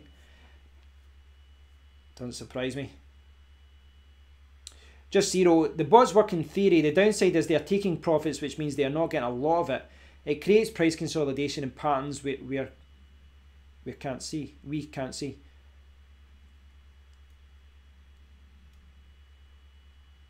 Just on the intake and exhaust. It's one of the things with GPUs. My GPUs don't run too warm. Right now they are running quite warm, but I need to drop down. Right now I've got them at, I think, about 80% plus overclocking. I need to remove the overclocking and then drop the power rating down to like 60% or so. I'm tempted to go back. I really want to find another Lyra 2Z coin to mine, one that gives good returns. I really do. Lyra 2Z is such a fantastic algorithm as far as low electricity costs, low heat. I think that, you know, there's been a lot of coins that have been moving towards it.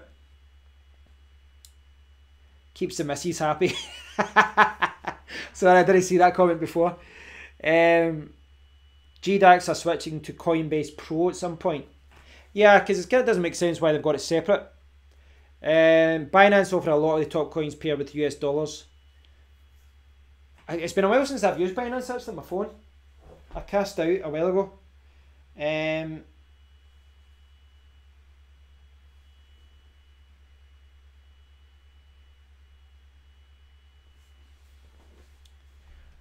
I'll put this back just now, just to show you how crazy this is.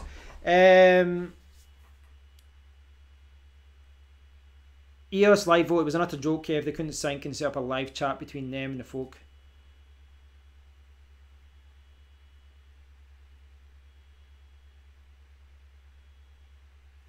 Alright, so they did a live stream. They did a live stream and they didn't set it up professionally. Hi, Nollis. I've not seen you like a month or so. Where have you been? Where have you been, mate? Colonel Jim as well. Good to see you guys. Good to see you. I don't even know what to. I don't even know what to make of this. What do I make of this? Is it just fun day Monday for the bots?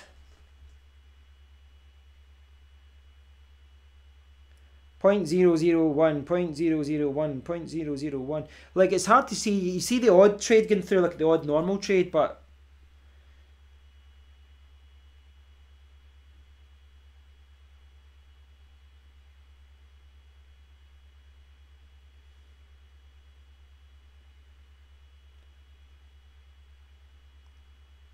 it's crazy to watch that, isn't it? It's crazy to watch.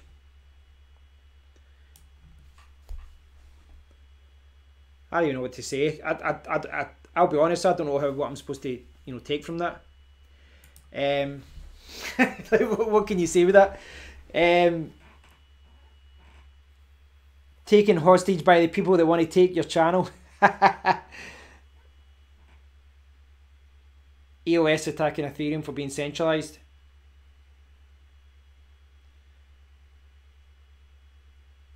The last candle says it all.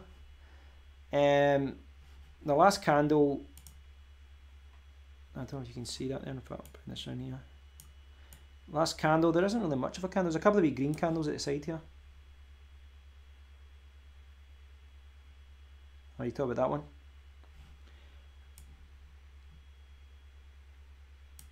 that one? It makes you wonder though, what's worse? Is it worse that people will manipulate the price of a coin through news and manipulation and pump and dumps, or is it worse if it's software, or I don't know. The tall one, yeah.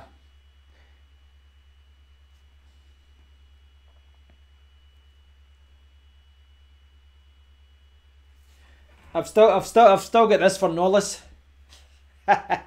You top up my water.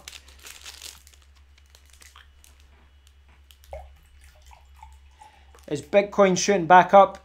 It is actually a little bit. 6,300. 6,310 or so. Have you ever heard of Mitch Ray's channel? Is called Hyped on Crypto. He does amazing technical analysis on cryptos. It gives you expected measured moves. It's like it's a crystal ball. No, I've not watched them. I think you know, because I've not been really trading, I haven't really delved deep into that world yet. What I like to do when I do get a new iPad or something like that, I might even just take a week off from videos and just completely forget about YouTube and just read lots of trading books and just try and put a couple of $100 and get some play money, see if I can make money from trading. I don't know, I just want to get a better understanding of it. I think once I get a better understanding of trading and what you actually do, I'll maybe start to appreciate more of what those guys are doing, as far as these guys that, you know, you see if you get a crystal ball and can predict what's happening in the market. I definitely don't think Bitcoin was created by AI. Wasn't created by that other guy either though. That guy that came out as a liar. Yeah, Volvic are still paying for my channel.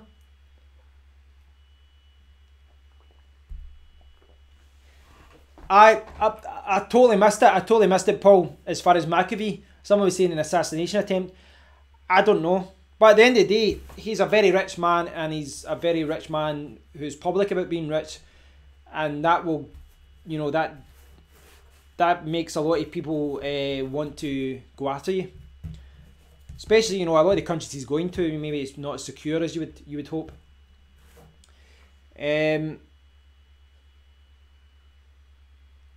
Mad R8B, good quick question for you guys. I found an FCAD 1080 SC for 450.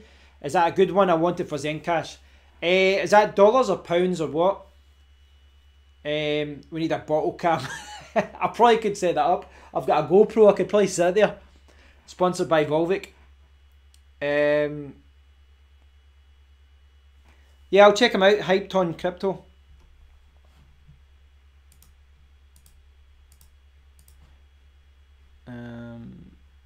See if I can find them. Hyped on Crypto. Oh, he's got two channels there. I'll subscribe to both.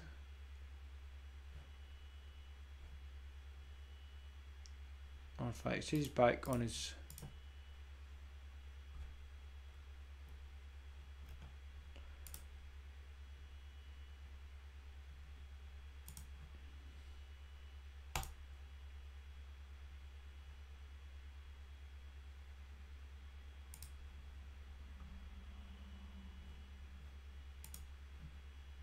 Right, subscribe. There we go. Right, now I can't forget about him. My eye's been well off the ball. I need to watch a bunch of videos to try and see what's what. Just either shoot me a message or buzz me on Twitter or something if you're wanting to know what I've been mining. It's just Zero said best technical analysis book is by Thomas Boklowski.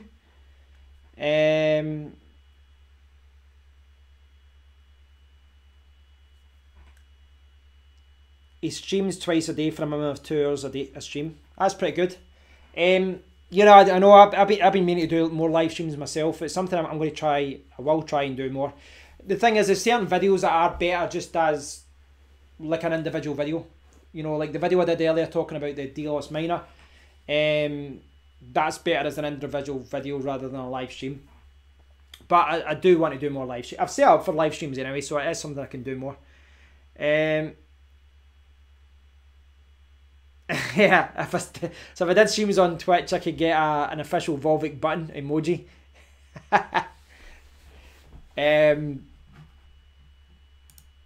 I'll see what happens. I'll do more. Like I am planning to do more live streams. I am planning on buying more hardware and stuff like that in the future as well.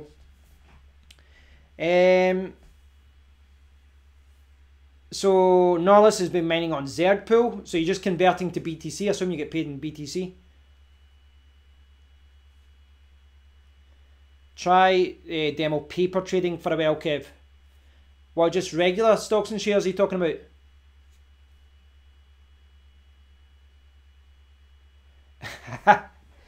I know it's well, it's one of those things. I think I want my channel to have a mix of both. I do, and I enjoy your live streams myself. The irony being, when I've started live streaming, I've not had a chance to watch some of the guys I like. There's a couple of tech guys that I've watched their videos and live streams and I don't get a chance to anymore. No following crypto. What do you mean, Jim? Sorry. Check out GoPro price shares. Why is their stock went down? To be honest, I bought the GoPro last year, and to be honest, I wouldn't say it was worth the money.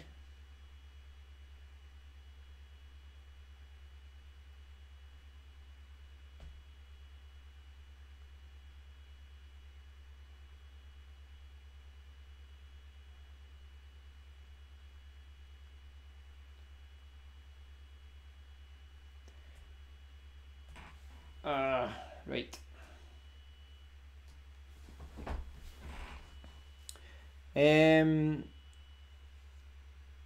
Wow, GoPro was over $100, is now under $10. I think GoPro, like a lot of tech companies, it's kind of, you know, when they release a new product, the price goes up when they haven't in a while. I think they are getting out of some things. I don't know what, I remember reading about that. I don't know what it was. I don't know if it was drones or if it was some of the cameras didn't work out as well. I mean, GoPro's got the branding, but to be honest, now I wish I just bought a cheap Chinese action camera rather than a GoPro. It wasn't worth the money. John saying the bot is acting as if there's a difference between US dollar coin and Ethereum coin, doing a huge arbitrage opportunity could be happening. Maybe I'll try and still saying about 6,300.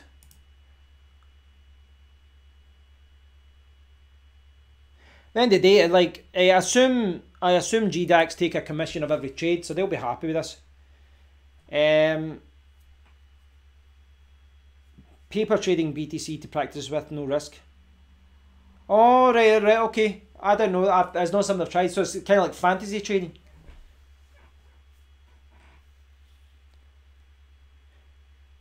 I think GoPro's got a lot of competition from China now that wasn't there in the beginning. I think they'll definitely come out with a GoPro 7. I'm sure it'll be good, but I think their slice of the market has been eaten into by companies like Yi 4K Plus and all that. There's other companies out there. There's a few other ones like there's one I looked at. Was it? I can't even remember the name of it. I was ready to order one. One of them actually approached me to say to do a review of them.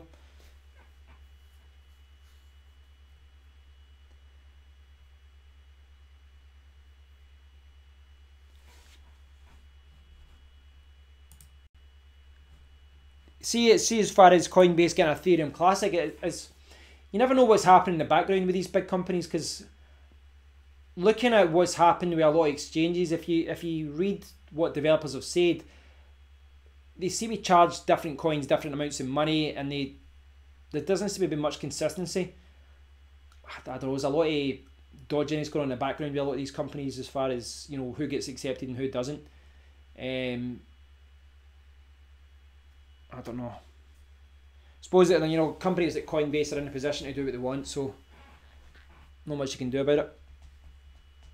Fly 364K. Fly 364K? Never heard of that.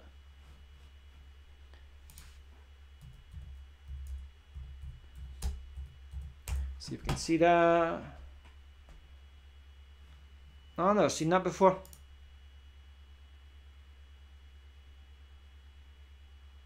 Yeah, I missed that.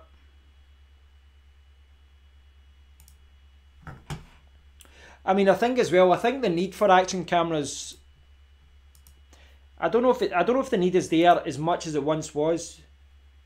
I know I'm going off topic here about crypto, but I think if you go back to when action cameras were launched, I bought action cameras before I had a Sony one of the first Sony ones, and I didn't want to use it as an action camera. I just thought it was a really cool portable camera. But every phone now is good at taking video. most phones are waterproof as well, so you've got that, you know, so the phones are waterproof, which is something that was normally associated with action cameras. Plus the price, you know, everyone, because if you've got like phones can do slow motion video as well, which was another selling point in action cameras. So now action cameras are just for action. Yeah, I don't know. Perfect for watching in VR afterwards. Virtual reality crypto, the next evolution.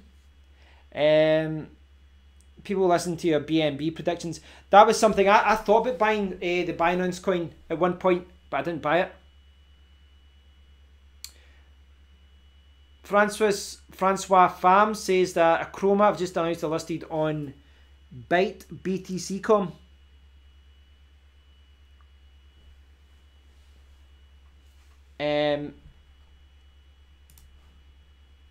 Right guys, I'm going to do a very quick trip to the toilet. I need a pee. I'll be back in 2 seconds, but I'm going to leave you with this. Check this out guys, check this out. Back 2 seconds.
Back in the game. Back in the game. Still going.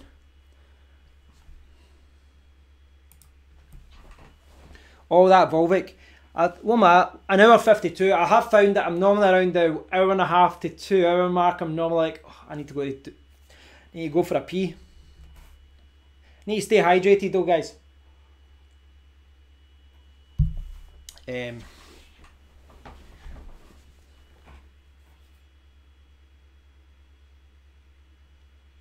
That's a fair point what you're saying. It's just, you know, it's that Binance coin, you know, what happens with Bitcoin has no real effect on it, because what is it when you, with Binance coin with BNB you get, is it 40% off the fees or something like that? Something like that, isn't it?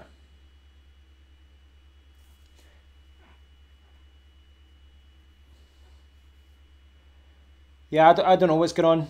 I don't know what's going on with how long has that been going on, Di? That whole craziness?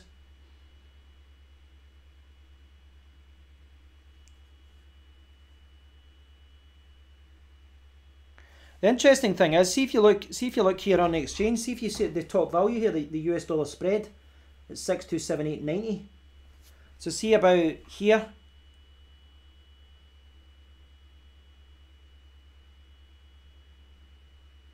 Kind of weird that's happening there.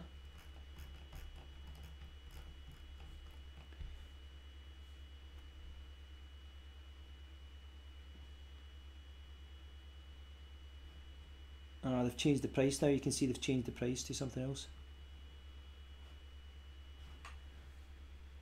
I don't know. I mean, I don't know how I'm supposed to read that. You know, as far as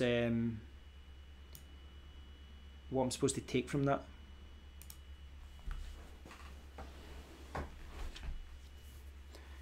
50% off. Right, okay.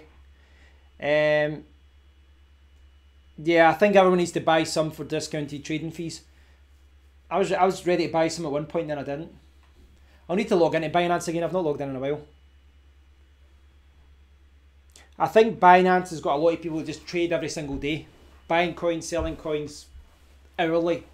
You know, every few hours they'll buy coins, sell coins, try and, you know, make some money from day trading.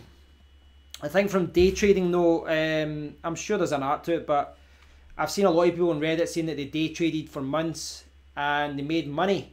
But then they said that if they look back at what the price of the coins were at the beginning, if they just held the coins, they would have made more money.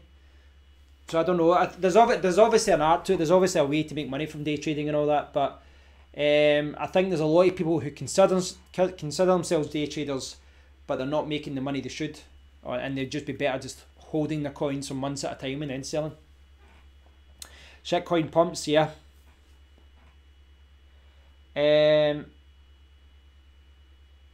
BNB dust converter is good. I didn't know that. So is that just the dust you've got for all your other coins you can convert to BNB? Oh, that's really good. I need to check that out.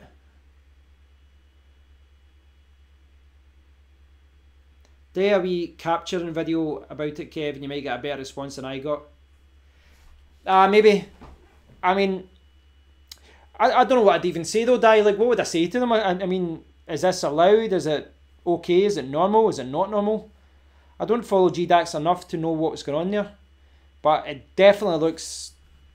I mean, that can't be normal. They must be aware of this, but I don't know if they're so happy with the money they're making from the fees that they don't care. Learn to swing trade. Yeah, I mean, I think I'll be starting small if I start doing any kind of day trading or anything like that. I'd definitely start small, and I'd start with money that I wouldn't be afraid to lose, be it $50 or a couple of $100 or whatever. If anyone's running Bliss Z firmware on their Bitmain D3, after a few days they start skimming half until you check the miner status. Wow, that's scary.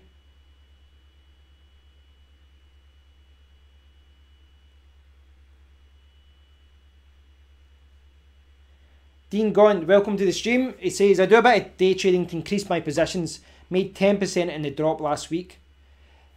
Yeah, it's one of those things because there's always times where I think this is a great time to buy, and it probably was a great time to buy.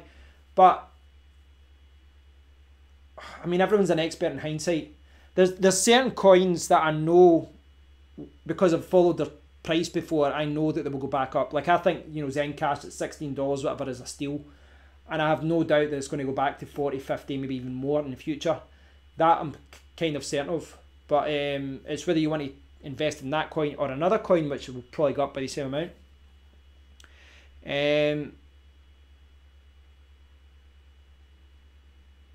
I managed to get there first, no developer fee firmware, and that works perfectly, so beware.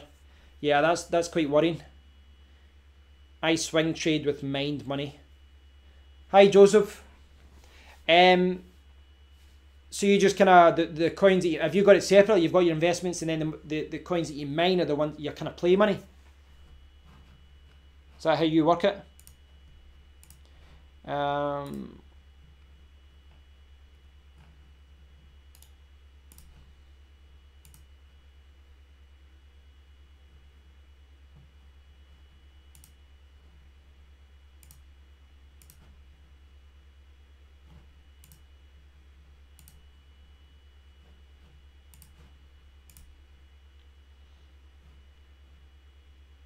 I don't even know how to interpret that anymore. Looks like I'm missing a good game. Are you guys watching the Uruguay game? Both teams are through anyway, so I don't think it matters.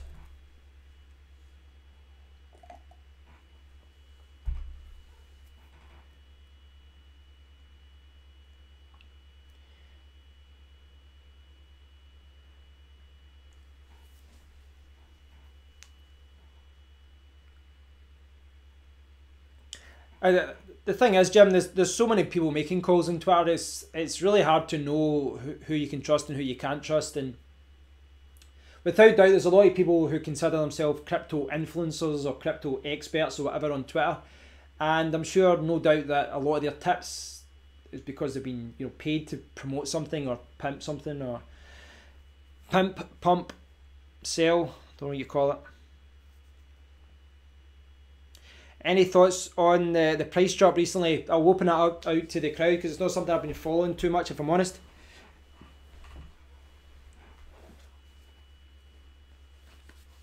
Bang on about that. Bang on about Zencash. Yeah, I think it will go back up in price. I don't think there's any doubt on that.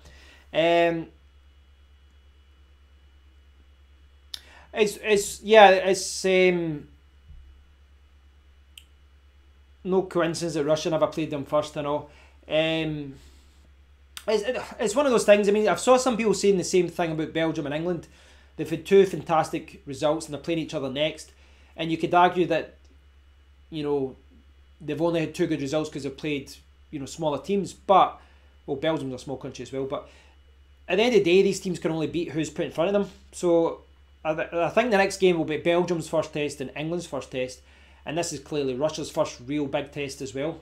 And they're getting beat. But we'll see what happens. Both of them are through into the next round. So it'll be interesting to see how they do. There's always a couple of teams that surprise you in every World Cup. That's why it's so interesting. Trust no one. Yeah. Temperature up there. In Scotland, they're just up the stairs. Up the stairs, my GPUs are running quite warm, I think. I'm going to have to... This is the thing. I'm going to have to change the temperatures and change the core clock and all that and reset it all. I really need to drop it down and take a hit with the hash rate. Or I might just try and find... I'll see if there's any alternatives to save coin to mine tonight. Maybe I'll mine a Lyra 2Z coin or something else. I don't know. I need to look at my returns and... I don't know.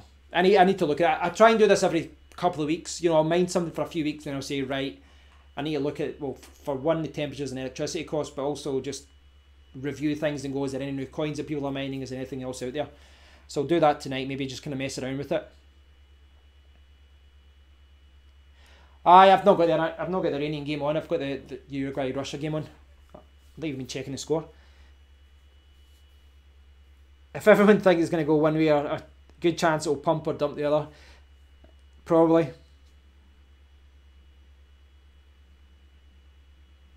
and my friends were talking about this with the World Cup. It's hard to know who's... You know, there's a lot of teams in for contention.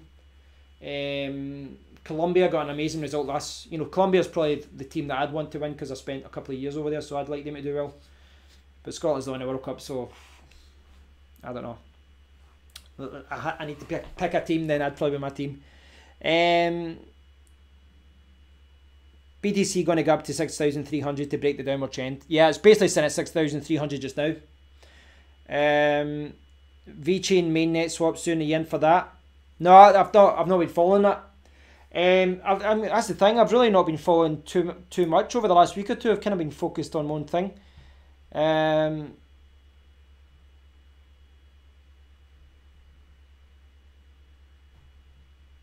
Yeah. Joseph saying his GPUs are also running warm. The UK is having some hot weather this week. Rig's running 8 to 10 degrees hotter than normal. I also think as well, I don't know if you've noticed this with GPU mining, but it seems to be exponential. Like when I went from 10 degrees to 15 degrees, yes, it was 5 degrees warmer outside, but it just seemed like my rigs were going up by 10, 15, 20 degrees. You know, it seems to be a couple of degrees outside, seems to be, you know, 2 or 3 times that in your mining environment. This is why I keep going back to the Lyra 2Z algorithm. It really makes a difference for it to run cool. You're not putting your GPUs under a lot of stress. You don't have to mess too much about with like overclocking or anything else. It's a really good algorithm as far as mining temperatures and costs go. Dean is sat in his pants in his room and is red hot with his rig pumped out the heat. Pumping out the heat. Asics have either cut off or I may not have a home left after work. Yeah, you need to check that when you go home. Bermuda in here, 9,000 watts. Whoa, that's a lot of electricity. Well, that's a... no less mining specific coins on Lyra 2Z or alts for conversion. That's a good question, actually. I've actually just been mining specific coins, but if I can mine Lyra 2Z exclusively and just auto convert to Bitcoin or whatever, then yeah, that could actually be a good option for me. I'm not usually a big fan of mining altcoins and then auto converting to Bitcoin, but there's a lot to be said about just having the Bitcoin and then you can cash out or you can buy the coins that you want. I might look into that, Nollis. That's a good point. Question for you all, right? So you're all, I know lots of you guys are miners. I know we all mine lots of different coins. If one of your coins mooned and you made a lot of money, and obviously everyone's definition of a lot of money is different, but when I think of a lot of money, I think pay off your house money, retirement money almost, enough where you're not going to worry too much about money the rest of your life. If you can make that kind of money, would you still mine? Because I kind of flip flop about this. Obviously, a very good problem to have, but I don't know, because see, like the reason I'm flip flopping is like just now my GPUs are mining, it's all good, it's fine.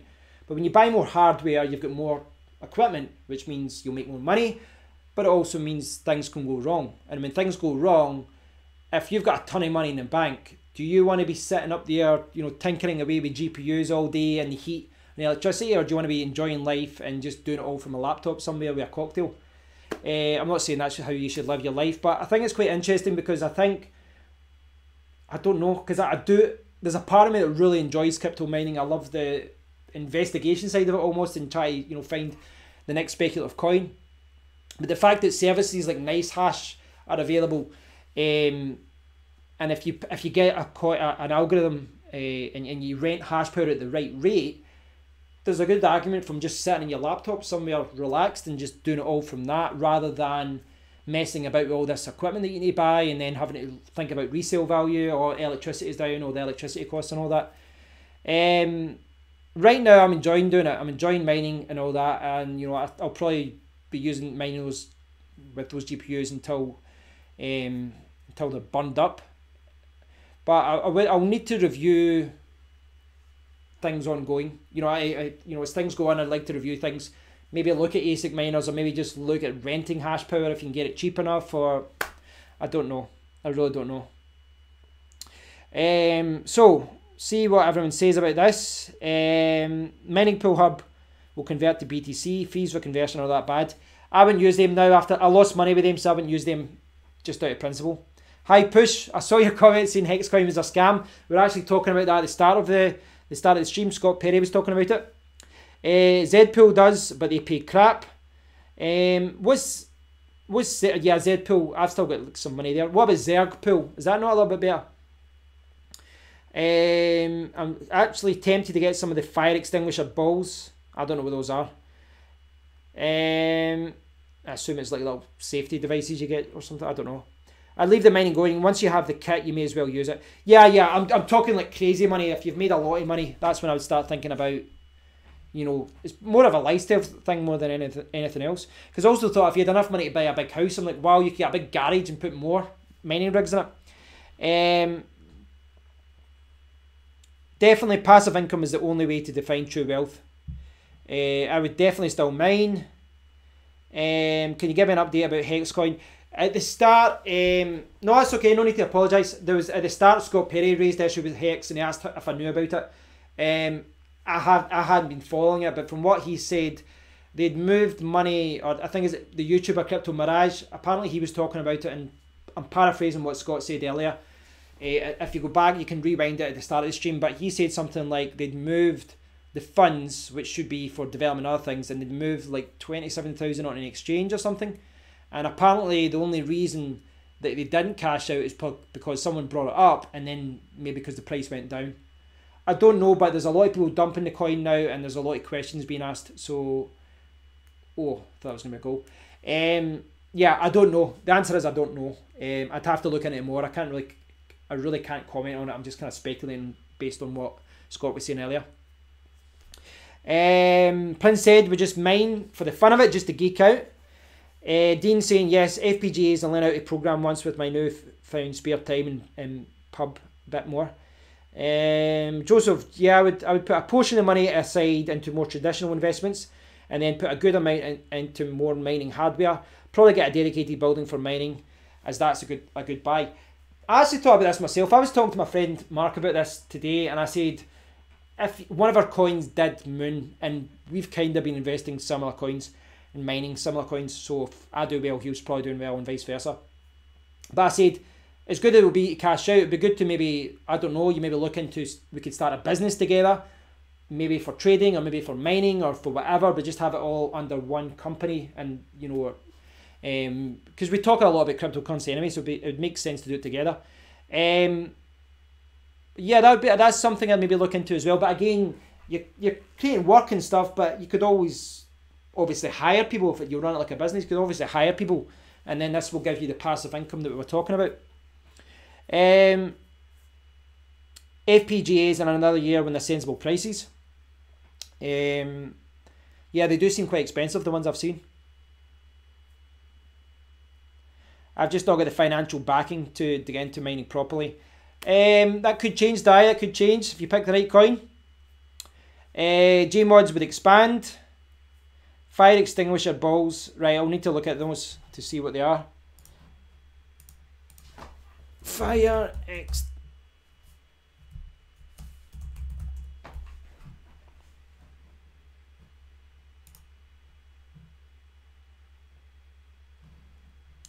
So there's videos of this here. It looks like a football, and I assume you throw it in the fire, and then it puts the fire out. Is that it? It's like a big explosion.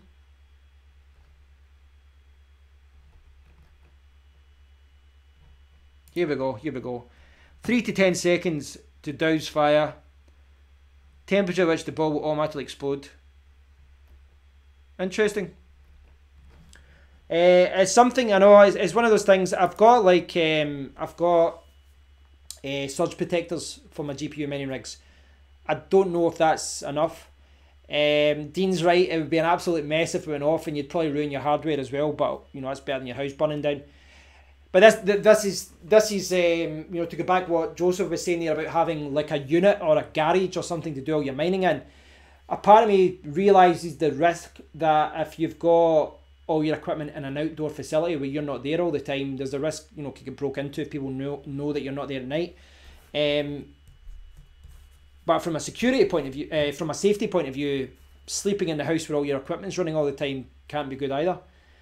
I saw someone else the other day, there was someone who died because their phone battery just exploded when they were sleeping and it just burnt the house down. A little bit worrying.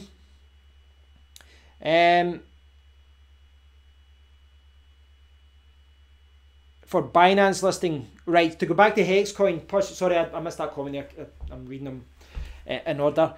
Push was saying there that apparently the money was for a Binance listing, right. It's one of those things with money. I don't think coins are doing enough to be transparent about what's happening with funds. Passive income is important, whether that's through mining, stocks, property, whatever. But in principle, it's very valuable. Yeah, long term, that's what I'd like. Obviously, I'd like to make a lot of money through YouTube at one point. But I'd like to, if I cash out, I'd like to diversify and have some in property and things like that as well. See where is this? Where is this? So Dai was saying there he thinks this is a huge sell-off.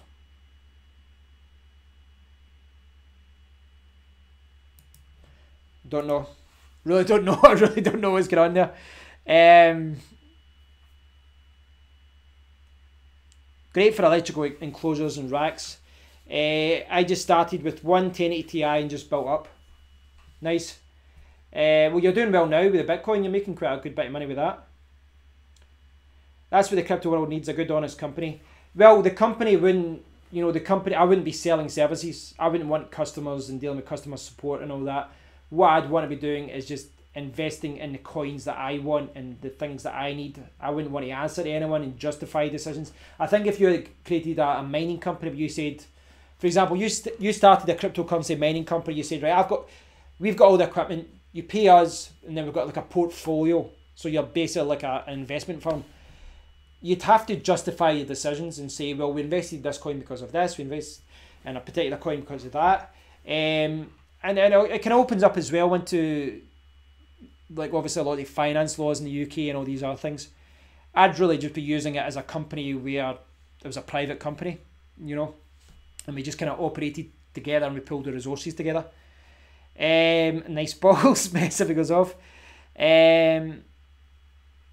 Someone has them sitting on some Asics. So if it exploded, so JMods is saying that if you sit on top of the Asics, so if they explode, you know, the foam would just, the powder, whatever it was, would just explode.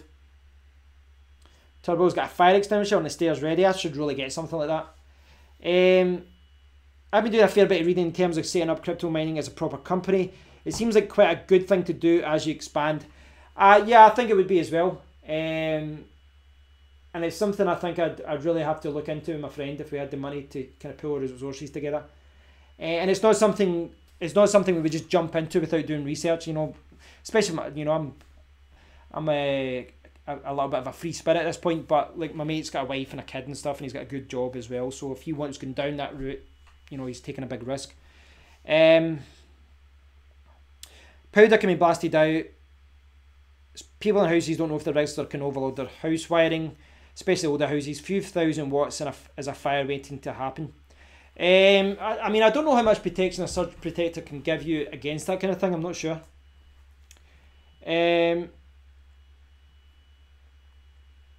Di thinks this is someone doing a huge sell off at a small price range. So I suppose if you dumped a lot of money in these small increments, maybe it doesn't cause the market to, you know, to go crazy or anything like that. Though it doesn't affect the price, I don't know. Maybe that's what they're trying to do. Then you got to pay tax. Yep, you got to pay tax anyway. Surge protector doesn't do anything for fire rating. Now,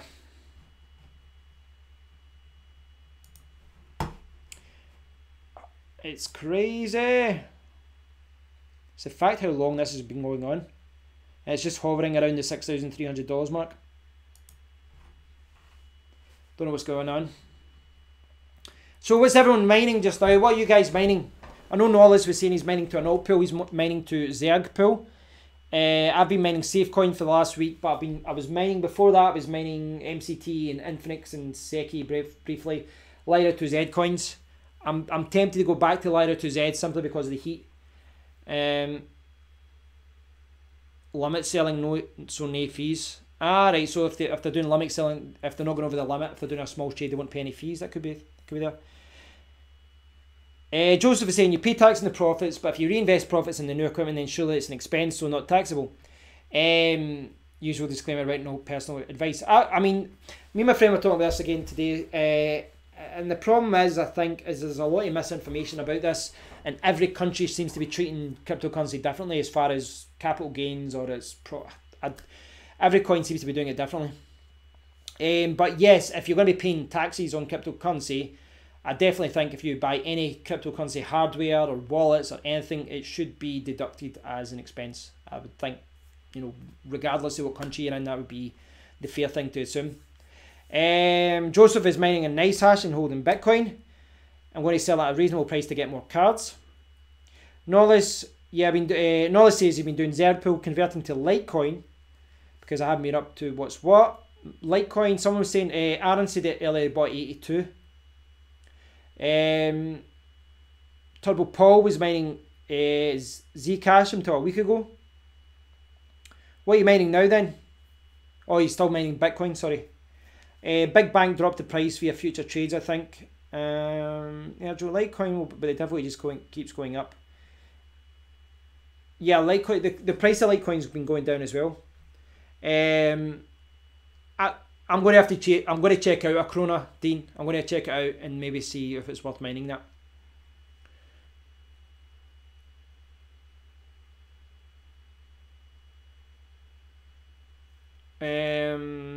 Paul says mine at home, no tax. Madar 8B, I'm mining Zencash, Ethereum, and Electronium. Knowledge, I want to get back onto specific coins. This is I've not mined to like an altcoin or anything and converted to BTC since like January. I kind of early on I thought I'm going to pick a coin and mine it. I think maybe around the time the Bitcoin private donation fund is when I started going, you know, I'm going to mine for a specific coin. Push mines ETC and sells for BTCP. So that's Ethereum Classic. Is that right? Is that the top coin? I think that's the top coin just now, isn't it? Or one of the top coins. It's just, you know, there's something to that thought process, but you need to keep a transparent set of books and maintain profit loss statement in America. Turbo Paul, Raven now on 8 cards. Ethereum Classic makes the best gains in mining. I might check that as well. I mined Ethereum for a month or so at one point, but I cashed my Ethereum in. Well, not to fiat, to I think I bought Bitcoin private at the time, which was obviously a mistake at the time. On that fact, it was Ed Classic I bought, which was a mistake. 11 learn. I got Dai's got 10 LTC at 75 euros, so it'll hodl for a bit. Didn't get it at 65. Electronium was good on the Android app used to get a load of coins. Yeah, I wasn't sure about Electronium. There was just something about it. I just didn't really. I downloaded the app and tried it, but I just didn't. I don't know. I wasn't really encouraged by what I saw. Yeah, I think it wasn't like a mining thing. Was it not more about just a stake, like a proof of stake thing, where you give the coins to people who've got it on their phone? Joseph said the thing about splitting my earnings between withstanding to fiat for hardware and investing a percentage of earnings in altcoins to build up a portfolio of coins. See, as far as buying hardware, you can actually, you know, you can buy, for example, Bitmain ASIC miners and Bitcoin Cash and things. You wouldn't even have to convert to fiat. You can actually, like, there's shops in the UK, I'm sure there's in America as well, where you can just buy with Bitcoin. There's a couple of UK stores, I think Scan might be one of them, where you just buy with Bitcoin, maybe Bitcoin Cash, and you don't have to even cash out, you just buy with your Bitcoin. Does it sound like these new cards that everyone thought were imminent have been formally announced yet? Yeah, everyone was talking about the 1180s coming out in August. This was the rumours. And now, I don't know, maybe it'll change in the next few weeks, but it doesn't look like it's going to be coming out as soon as people thought. The 1180 might come out in August or September, but we might be waiting until, when? Next year, 2019, for the 1180 Ti. Gmods is 1.1 Ethereum Classic sitting in a wallet, not sure what to do with it. What do you think, guys? Hodl it. Dai says hodl it. A Chroma just doing it for a week is a bit of a gamble, then back to Ethereum Classic. Z Classic will give you a good fork coin in the future, so just keep them. Well, I sold my Z Classic at $13. I bought like at 130 and sold once I got my Bitcoin private. If price dumps below cost, we'll mine very low cap script coins. That's Colonel Jim. More of a benchmarking. The more powerful the phone, the more coins in return. Right, so if you're mining a flagship coin, you'll get more. And just add cash to Bitcoin when it's rock bottom. Well, I definitely think this is, you know, one of the cheapest Bitcoin prices we've had in a while. I know it was below 6,000 there, but this $6,300 is still really cheap.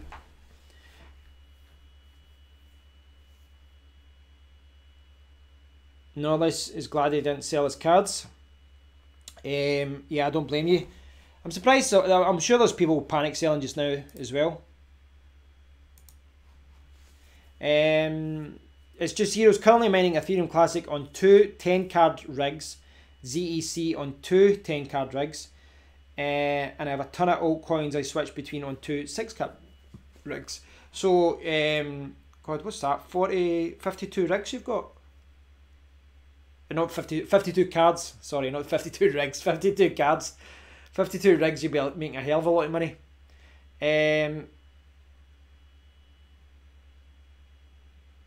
Rumour is they're withholding new graphics cards as all manufacturers overestimated demand. I read an article about that today. I was actually going to do a video about it, about Nvidia overestimated demand. The reason I didn't do the video is because the website that I saw talking about it was just, I had about 1,000 advertisements on it, and it just annoyed the hell out of me, and I thought, I just won't cover it. I probably should have just waited till the live streaming covered it. But yeah, essentially what Jim was saying there is that Nvidia are overestimated. They all overestimated how much demand there would be for cars and they produced too many. If I had cash, all on more gear. No, this is agreeing with Jim on that with the graphics cards. I'm going to buy two 1080 Ti's today. Scan computers with a Ceylon FCA model for £650. Is that an overclocked one or just one of the basic ones?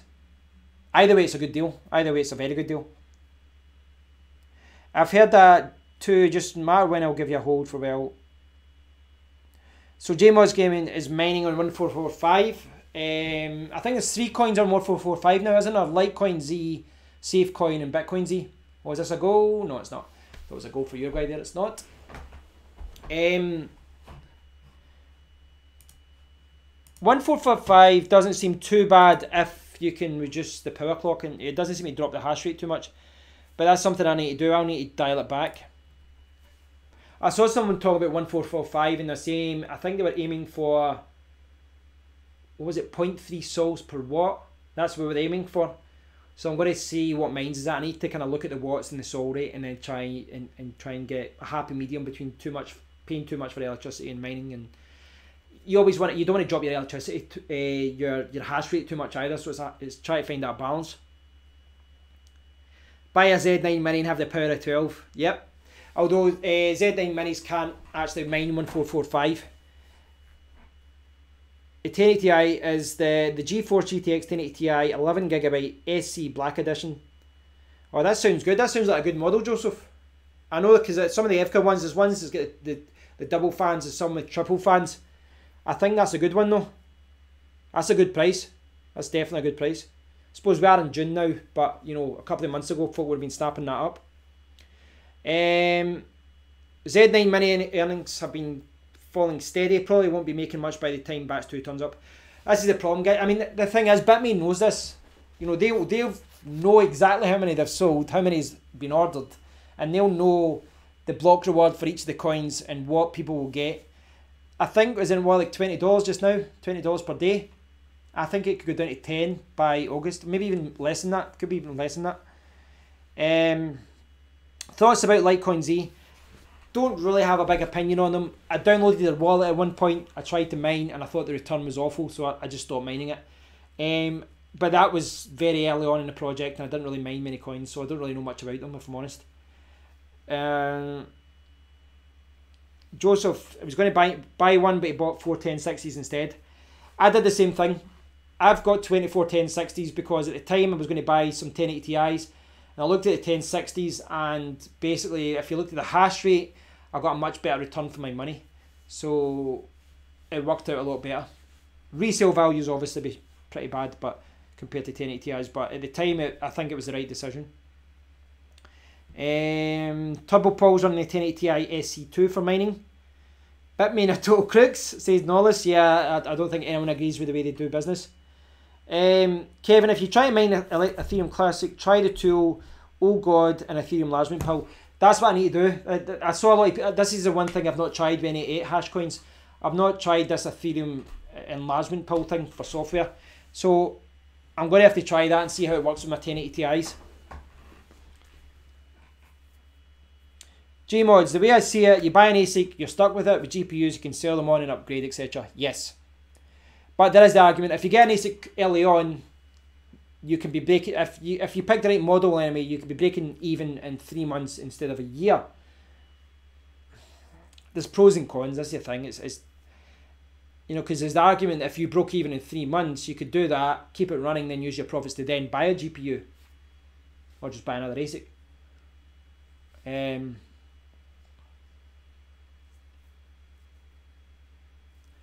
If you have a 1080 or 1080 Ti,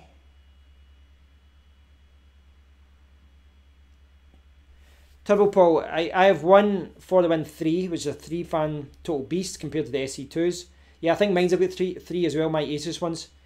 Frank, you've been my background ambience for hours, dude. I love your streams. Thanks, Frank. I feel like I should be putting on chilled music or something, relaxed music. I do the same for podcasts and things like that. I put podcasts on when I'm making dinner and things.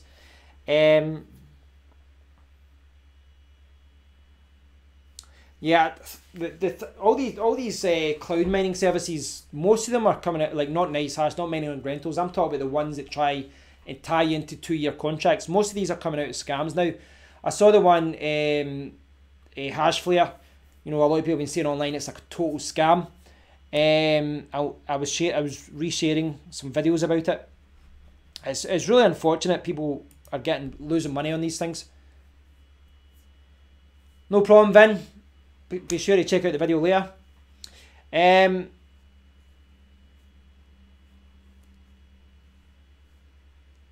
It's hard to find good shop talk. I'm just talking to to people and just seeing what they're saying. It's one of those things that I've said this before. I think sometimes my live streams are much better when we just see what people say, because a lot of the news that people talk about, and they bring up in the streams, better than what I could have found out myself. Dave, ETH Pill is amazing, man. Went from 23 mega hashes to 37. When I mined Ethereum and I mined it for a month or so, I was getting like 18, 19 with my 1060s, and my 1080 Ti's I was getting about 31, 32 or something like that. And apparently with a 1080 Ti you can go up to like 50, 55. So that's maybe what I should do. Maybe I should mine an 8 hash coin. I should use this enlargement pool thing. I don't know how effective it is with 1060s at all. I'm not sure.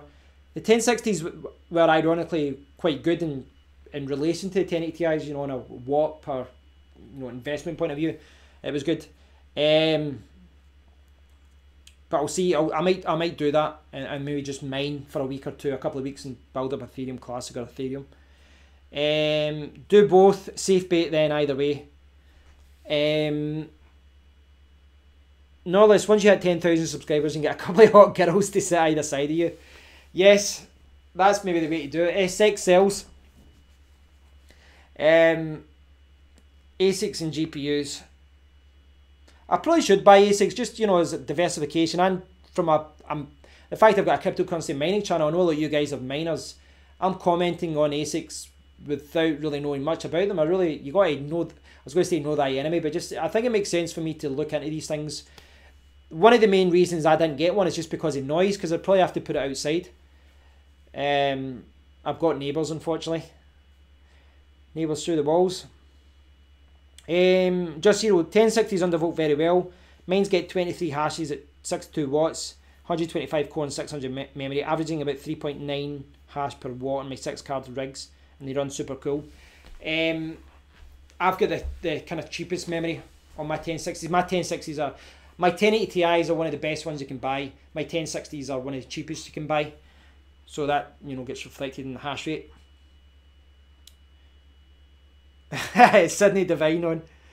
Cheers from Canada. No problem. Still not been to Canada. I'd love to go. I'd love to go at one point. I definitely want to go at one point. I'm attracted to like all the mountains and the train. I know you can do like a train ride through Canada and all that as well. I'm definitely going to go at one point. Push gets 50.6 on a single 1080 Ti undervolted. That's really good. Get 21 to 22. The Ti will go over 50. Doesn't affect 1060. Only DDR5. Right. Okay. I'll need to give it a shot. I'll need to give it a try. Even if my 1080 Ti's are doing Ethereum and other coin, my 1060s are doing something else. Yeah, the lower cards do kick arse as far as the 1060s were really good at. I must admit, I've got the 6 GB versions, and for Ethereum they always gave a decent return, I would say. Might try this pill on a Zotac 1080. That's in a remote machine. I run 65 power, 900 memory, 150 core on a 1080 non-Ti, but my viewers are telling over 50 on a 1080 Ti. That sounds really good.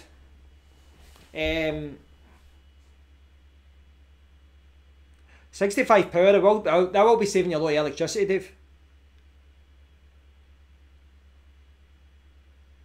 Dave. Joseph, I'm running Windows on my machines because I'm using Awesome Miner. And I've said many times, I'm you know what, I can't even be trusted to talk about Awesome Miner anymore because I'm almost a shill for it. I think it's great. I really should try Hive OS or SMOS or something else. But I've been really happy with Awesome Miner. It does everything that I need, so it's set up the way that I want it. So I know how it works. So it's one of those things you kind of tie yourself into a system, and you know you'd have to go back to scratch and relearn everything and set everything up, which is going to take a couple of days of your time. So I'm quite happy with what I've got. Vin's holding off buying new cards until the new cards arrive, or the older ones that drop to an offer that's too good to miss. It's just Zero had the Silicon Lottery. Oh, you get the Samsung ones. I think mine's is it Hynix, the cheap ones? Hynix. Oh, there's another goal. That's a great result for them. Lots of Scottish in Canada, bro. My heritage included. Ah, nice. Same with Jeff from SafeCoin. He's the same. He said his heritage is Scottish. Yeah, I'm definitely going to go at one point. I've been to Michigan, which is quite close, but kind of across the lakes. Knowledge, are the coins on 1445 much more profitable since the move? I don't know, because I'd actually have to check what SafeCoin's sitting at right now. Where they are. Let me work this out. Where's the exchange? Satoshi to, there we go. Let me convert this. Let me see, what was I getting? That's H cents. Get the calculator. In fact, we'll do it in here. Right, so I think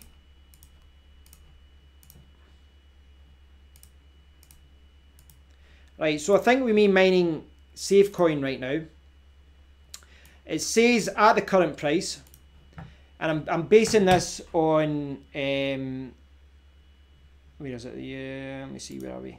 Right, so I'm going to base this on, I'm going to use SafeCoin as an example, right? But I'm saying 1300 sats because that's basically what the price was over the last day or so, and obviously prices change very quickly.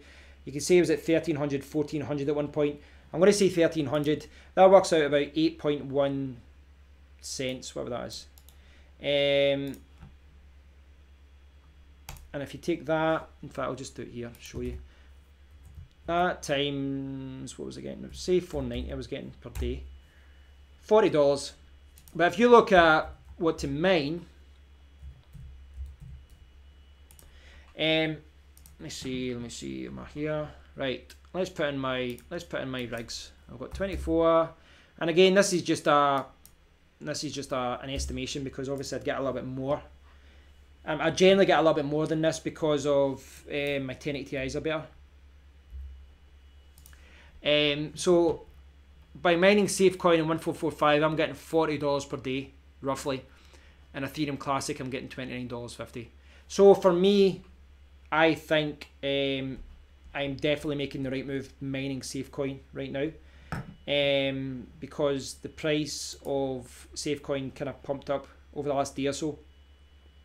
A couple of days ago, that might not have been the story. So I mean, I've been mining it over the last week, and if you go back a week, when the price was down here, then I probably was losing money.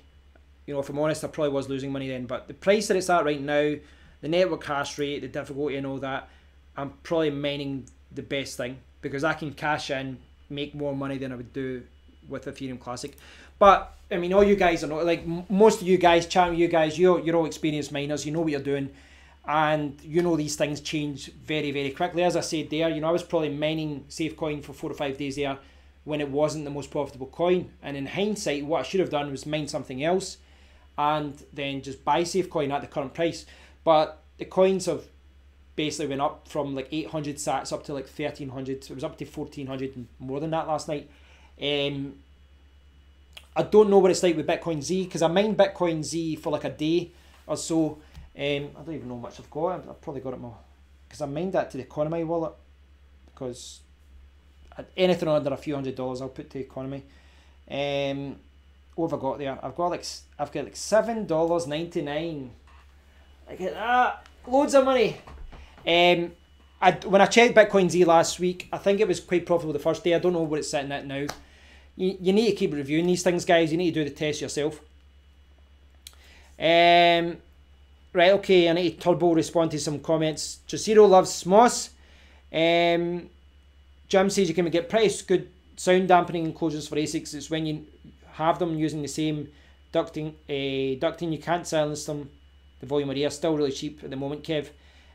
Someone was, who was it? Was it you that was saying earlier? Someone was saying earlier you just duct tape the exhaust and the intake. Yeah, I saw that gold eye. You probably heard me responding. When you've downclocked too much, the hash rate may look high, but the difficulty stays low, peeps. Knowledge been to Canada and loved it. Dave Tech, 19 cents per kilowatt hour at the moment. Power matters. I live. What's this? I live EM. If you need winders, it's the best choice. Are you saying you love Awesome Miner? Maybe that's. I think maybe just a misspelling. I said I'm a Linux guy. Ah, right. So you were talking about Awesome Miner, right? So you said you're a Linux guy. So frankly, if the PCs were dedicated, I would use Red Hat command line. Hynix, Micron, Samsung, all other one. Right. So Hynix are my 1060s. Micron are my 1080 Ti's.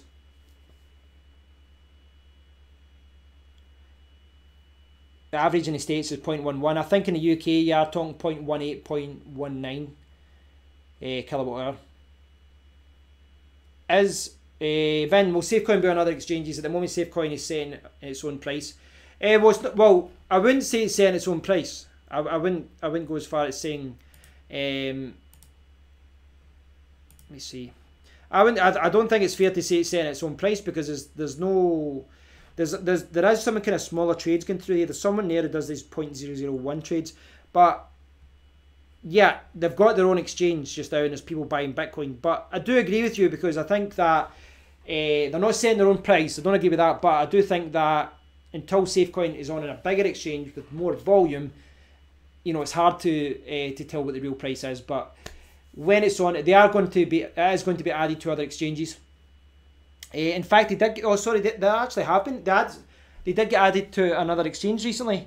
I don't know how big it is though. I forgot all about that. They've been added to Crex24. So here is another exchange that's been added to. I don't know if they are planning on adding other coins, other Safecoin to other exchanges. I'm looking at the wrong camera there. So you can see it was trading near 70. So see, like here it says 1251. That's only for 7. 1600. That's only for 1. So see those kind of ones. I wouldn't look at those as being accurate, or that one. But if you look at 500, there's 100. There doesn't seem to be a lot of volume on this other exchange yet. Nah, there's not a huge amount. So there's 1500 at 1060. It was down at as low as 750 at one point, and then there was a lot of trades there at 1450. So this exchange doesn't seem to have a ton of volume as yet, but I do agree they need to get on more exchanges. That's definitely something that they need to do. Turbo Paul, ducting for Asics is like £19 for 10 meters, insulated, handy for the cold outside intake. All coins have been on their arse for a good while now. Hopefully they'll pick up in the second half of the year. Kevin, I assume you sell your coins you mine since basing on profitability. Not really. I basically mine. There's been a few times where I've mined coins which I think, the best coin to mine that day. Like I did that with Ethereum and things like that. And I have mined some coins. I've just left them, and I'm going to check them in a few months, and I'll see where they are and review the situation. But I've been mining coins generally that I want to have in my portfolio long term, as in years. I want to have the coins in the wallet for years. But there's that many coins out there. I'm always reviewing things. Enough duct tape to do a few Asics. Only the Bitcoin Asics that run loud. Z9 Mini is only 55 decibel standard. AM Awesome Miner. Yeah, I thought you were talking about that. Yeah, it's just a spelling mistake. My L3 Plus are loud enough. Seen the rigs, Kev, but how many cards you got, man? I've got 30. I've got 1 in my main PC, and then I've got 29 in my main rig. I used to have 28 and 2 in my PC, but the second 1080 Ti, my PC was running hot. So I did a video where I showed this. So I took the 1080 Ti out of my main PC and put it back onto the rig, and basically dropped it the temperature of both cards by 10 degrees. So I've got 24 1060s, and then at the top I've got 5 1080 Ti's, and then another 1080 Ti, my main PC, which I need for video editing, streaming and things like that. But when I'm not streaming, when I'm not recording, it's mining. Of course it's mining.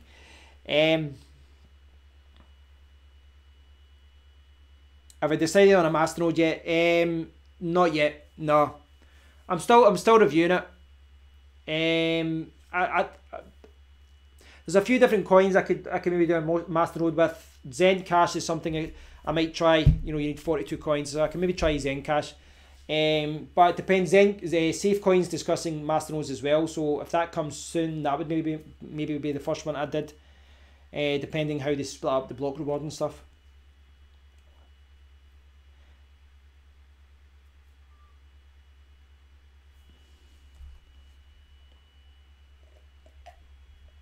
Right guys, so I'm going to call it quits at that because I've been mining for 2 hours 45 and I'm starving. I need to get some pasta on the go. I'm hungry. So I'll chat for another few minutes and then I'm going to tie up the stream. I'm just giving you guys a heads up that that's what I'm going to be doing soon. It's been good catching up though, guys. It's been a really good stream, and these streams, you know, if no one turns up in comments, this would have been the worst live stream ever. I've 100% went by what you guys have been saying, so thanks for turning up, guys. I know there's a lot, you know, since my last stream, there's a lot of new faces, and that's, you know, that's brilliant. It's good to see. Dave's texting, he's going for Vertcoin damage control. Yeah, I'm going to check out Vertcoin and a Chroma. I know you guys were talking about that at the start.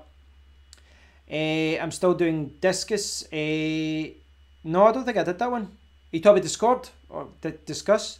Discuss is actually a commenting app for WordPress. That's why it's thrown my brain there. Have you ever tested Crossfire mining and AMD cards? I don't have any AMD cards, no. Yeah, I'm still in Discord. I haven't got my own Discord group yet, guys. That's not something I've got yet. Mainly because of time. Because I'm hanging out in the Safecoin Discord. I kind of drop by some other Discords every now and then as well. I do think I probably should review this at one point and maybe look into maybe getting my own private Discord group for you guys where we can all chat. That's something for me maybe to review in the future. But right now, I'm quite liking not having distractions because I'd feel bad if you guys went into the Discord group and I wasn't there all the time. Hit the sub and ring the bell. Thanks, guys. Thanks. It's just zero. Thanks. I appreciate that. I'll try and do another live stream soon. I'll try and do some this week perhaps. I might even just leave this camera all set up and just leave everything like this, because when I set it up downstairs it's like 10 minutes to plug it in. I've basically got a second monitor here that I've been looking at comments and all that. It's like 10 minutes to get all set up, but it's upstairs too warm just now. But I'm going to do some more research. I might look at some of these new coins. I might look at the Ethereum enlargement pool, Vertcoin, a Chroma. I'm going to review Safecoin as well, but as I said, Safecoin does still seem to be profitable right now for me. So have a great day, guys. I really do appreciate all the comments. I can't stress that enough. Thanks for watching. I'll do some more videos this week as always. So I do appreciate it, guys. I hope you're all doing well. As Zero was saying there, hit the like button, hit the subscribe button, so that when I'm doing a live stream it should pop up.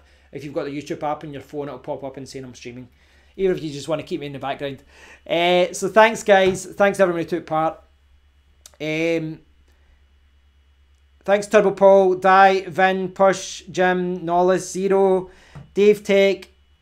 I know I'm missing out a lot of you guys. Fancy. Sorry if I haven't messaged you. I'm just scrolling up the latest people to comment. So thanks to everyone, guys, and I'll talk to you all very soon. Take care. Cheers.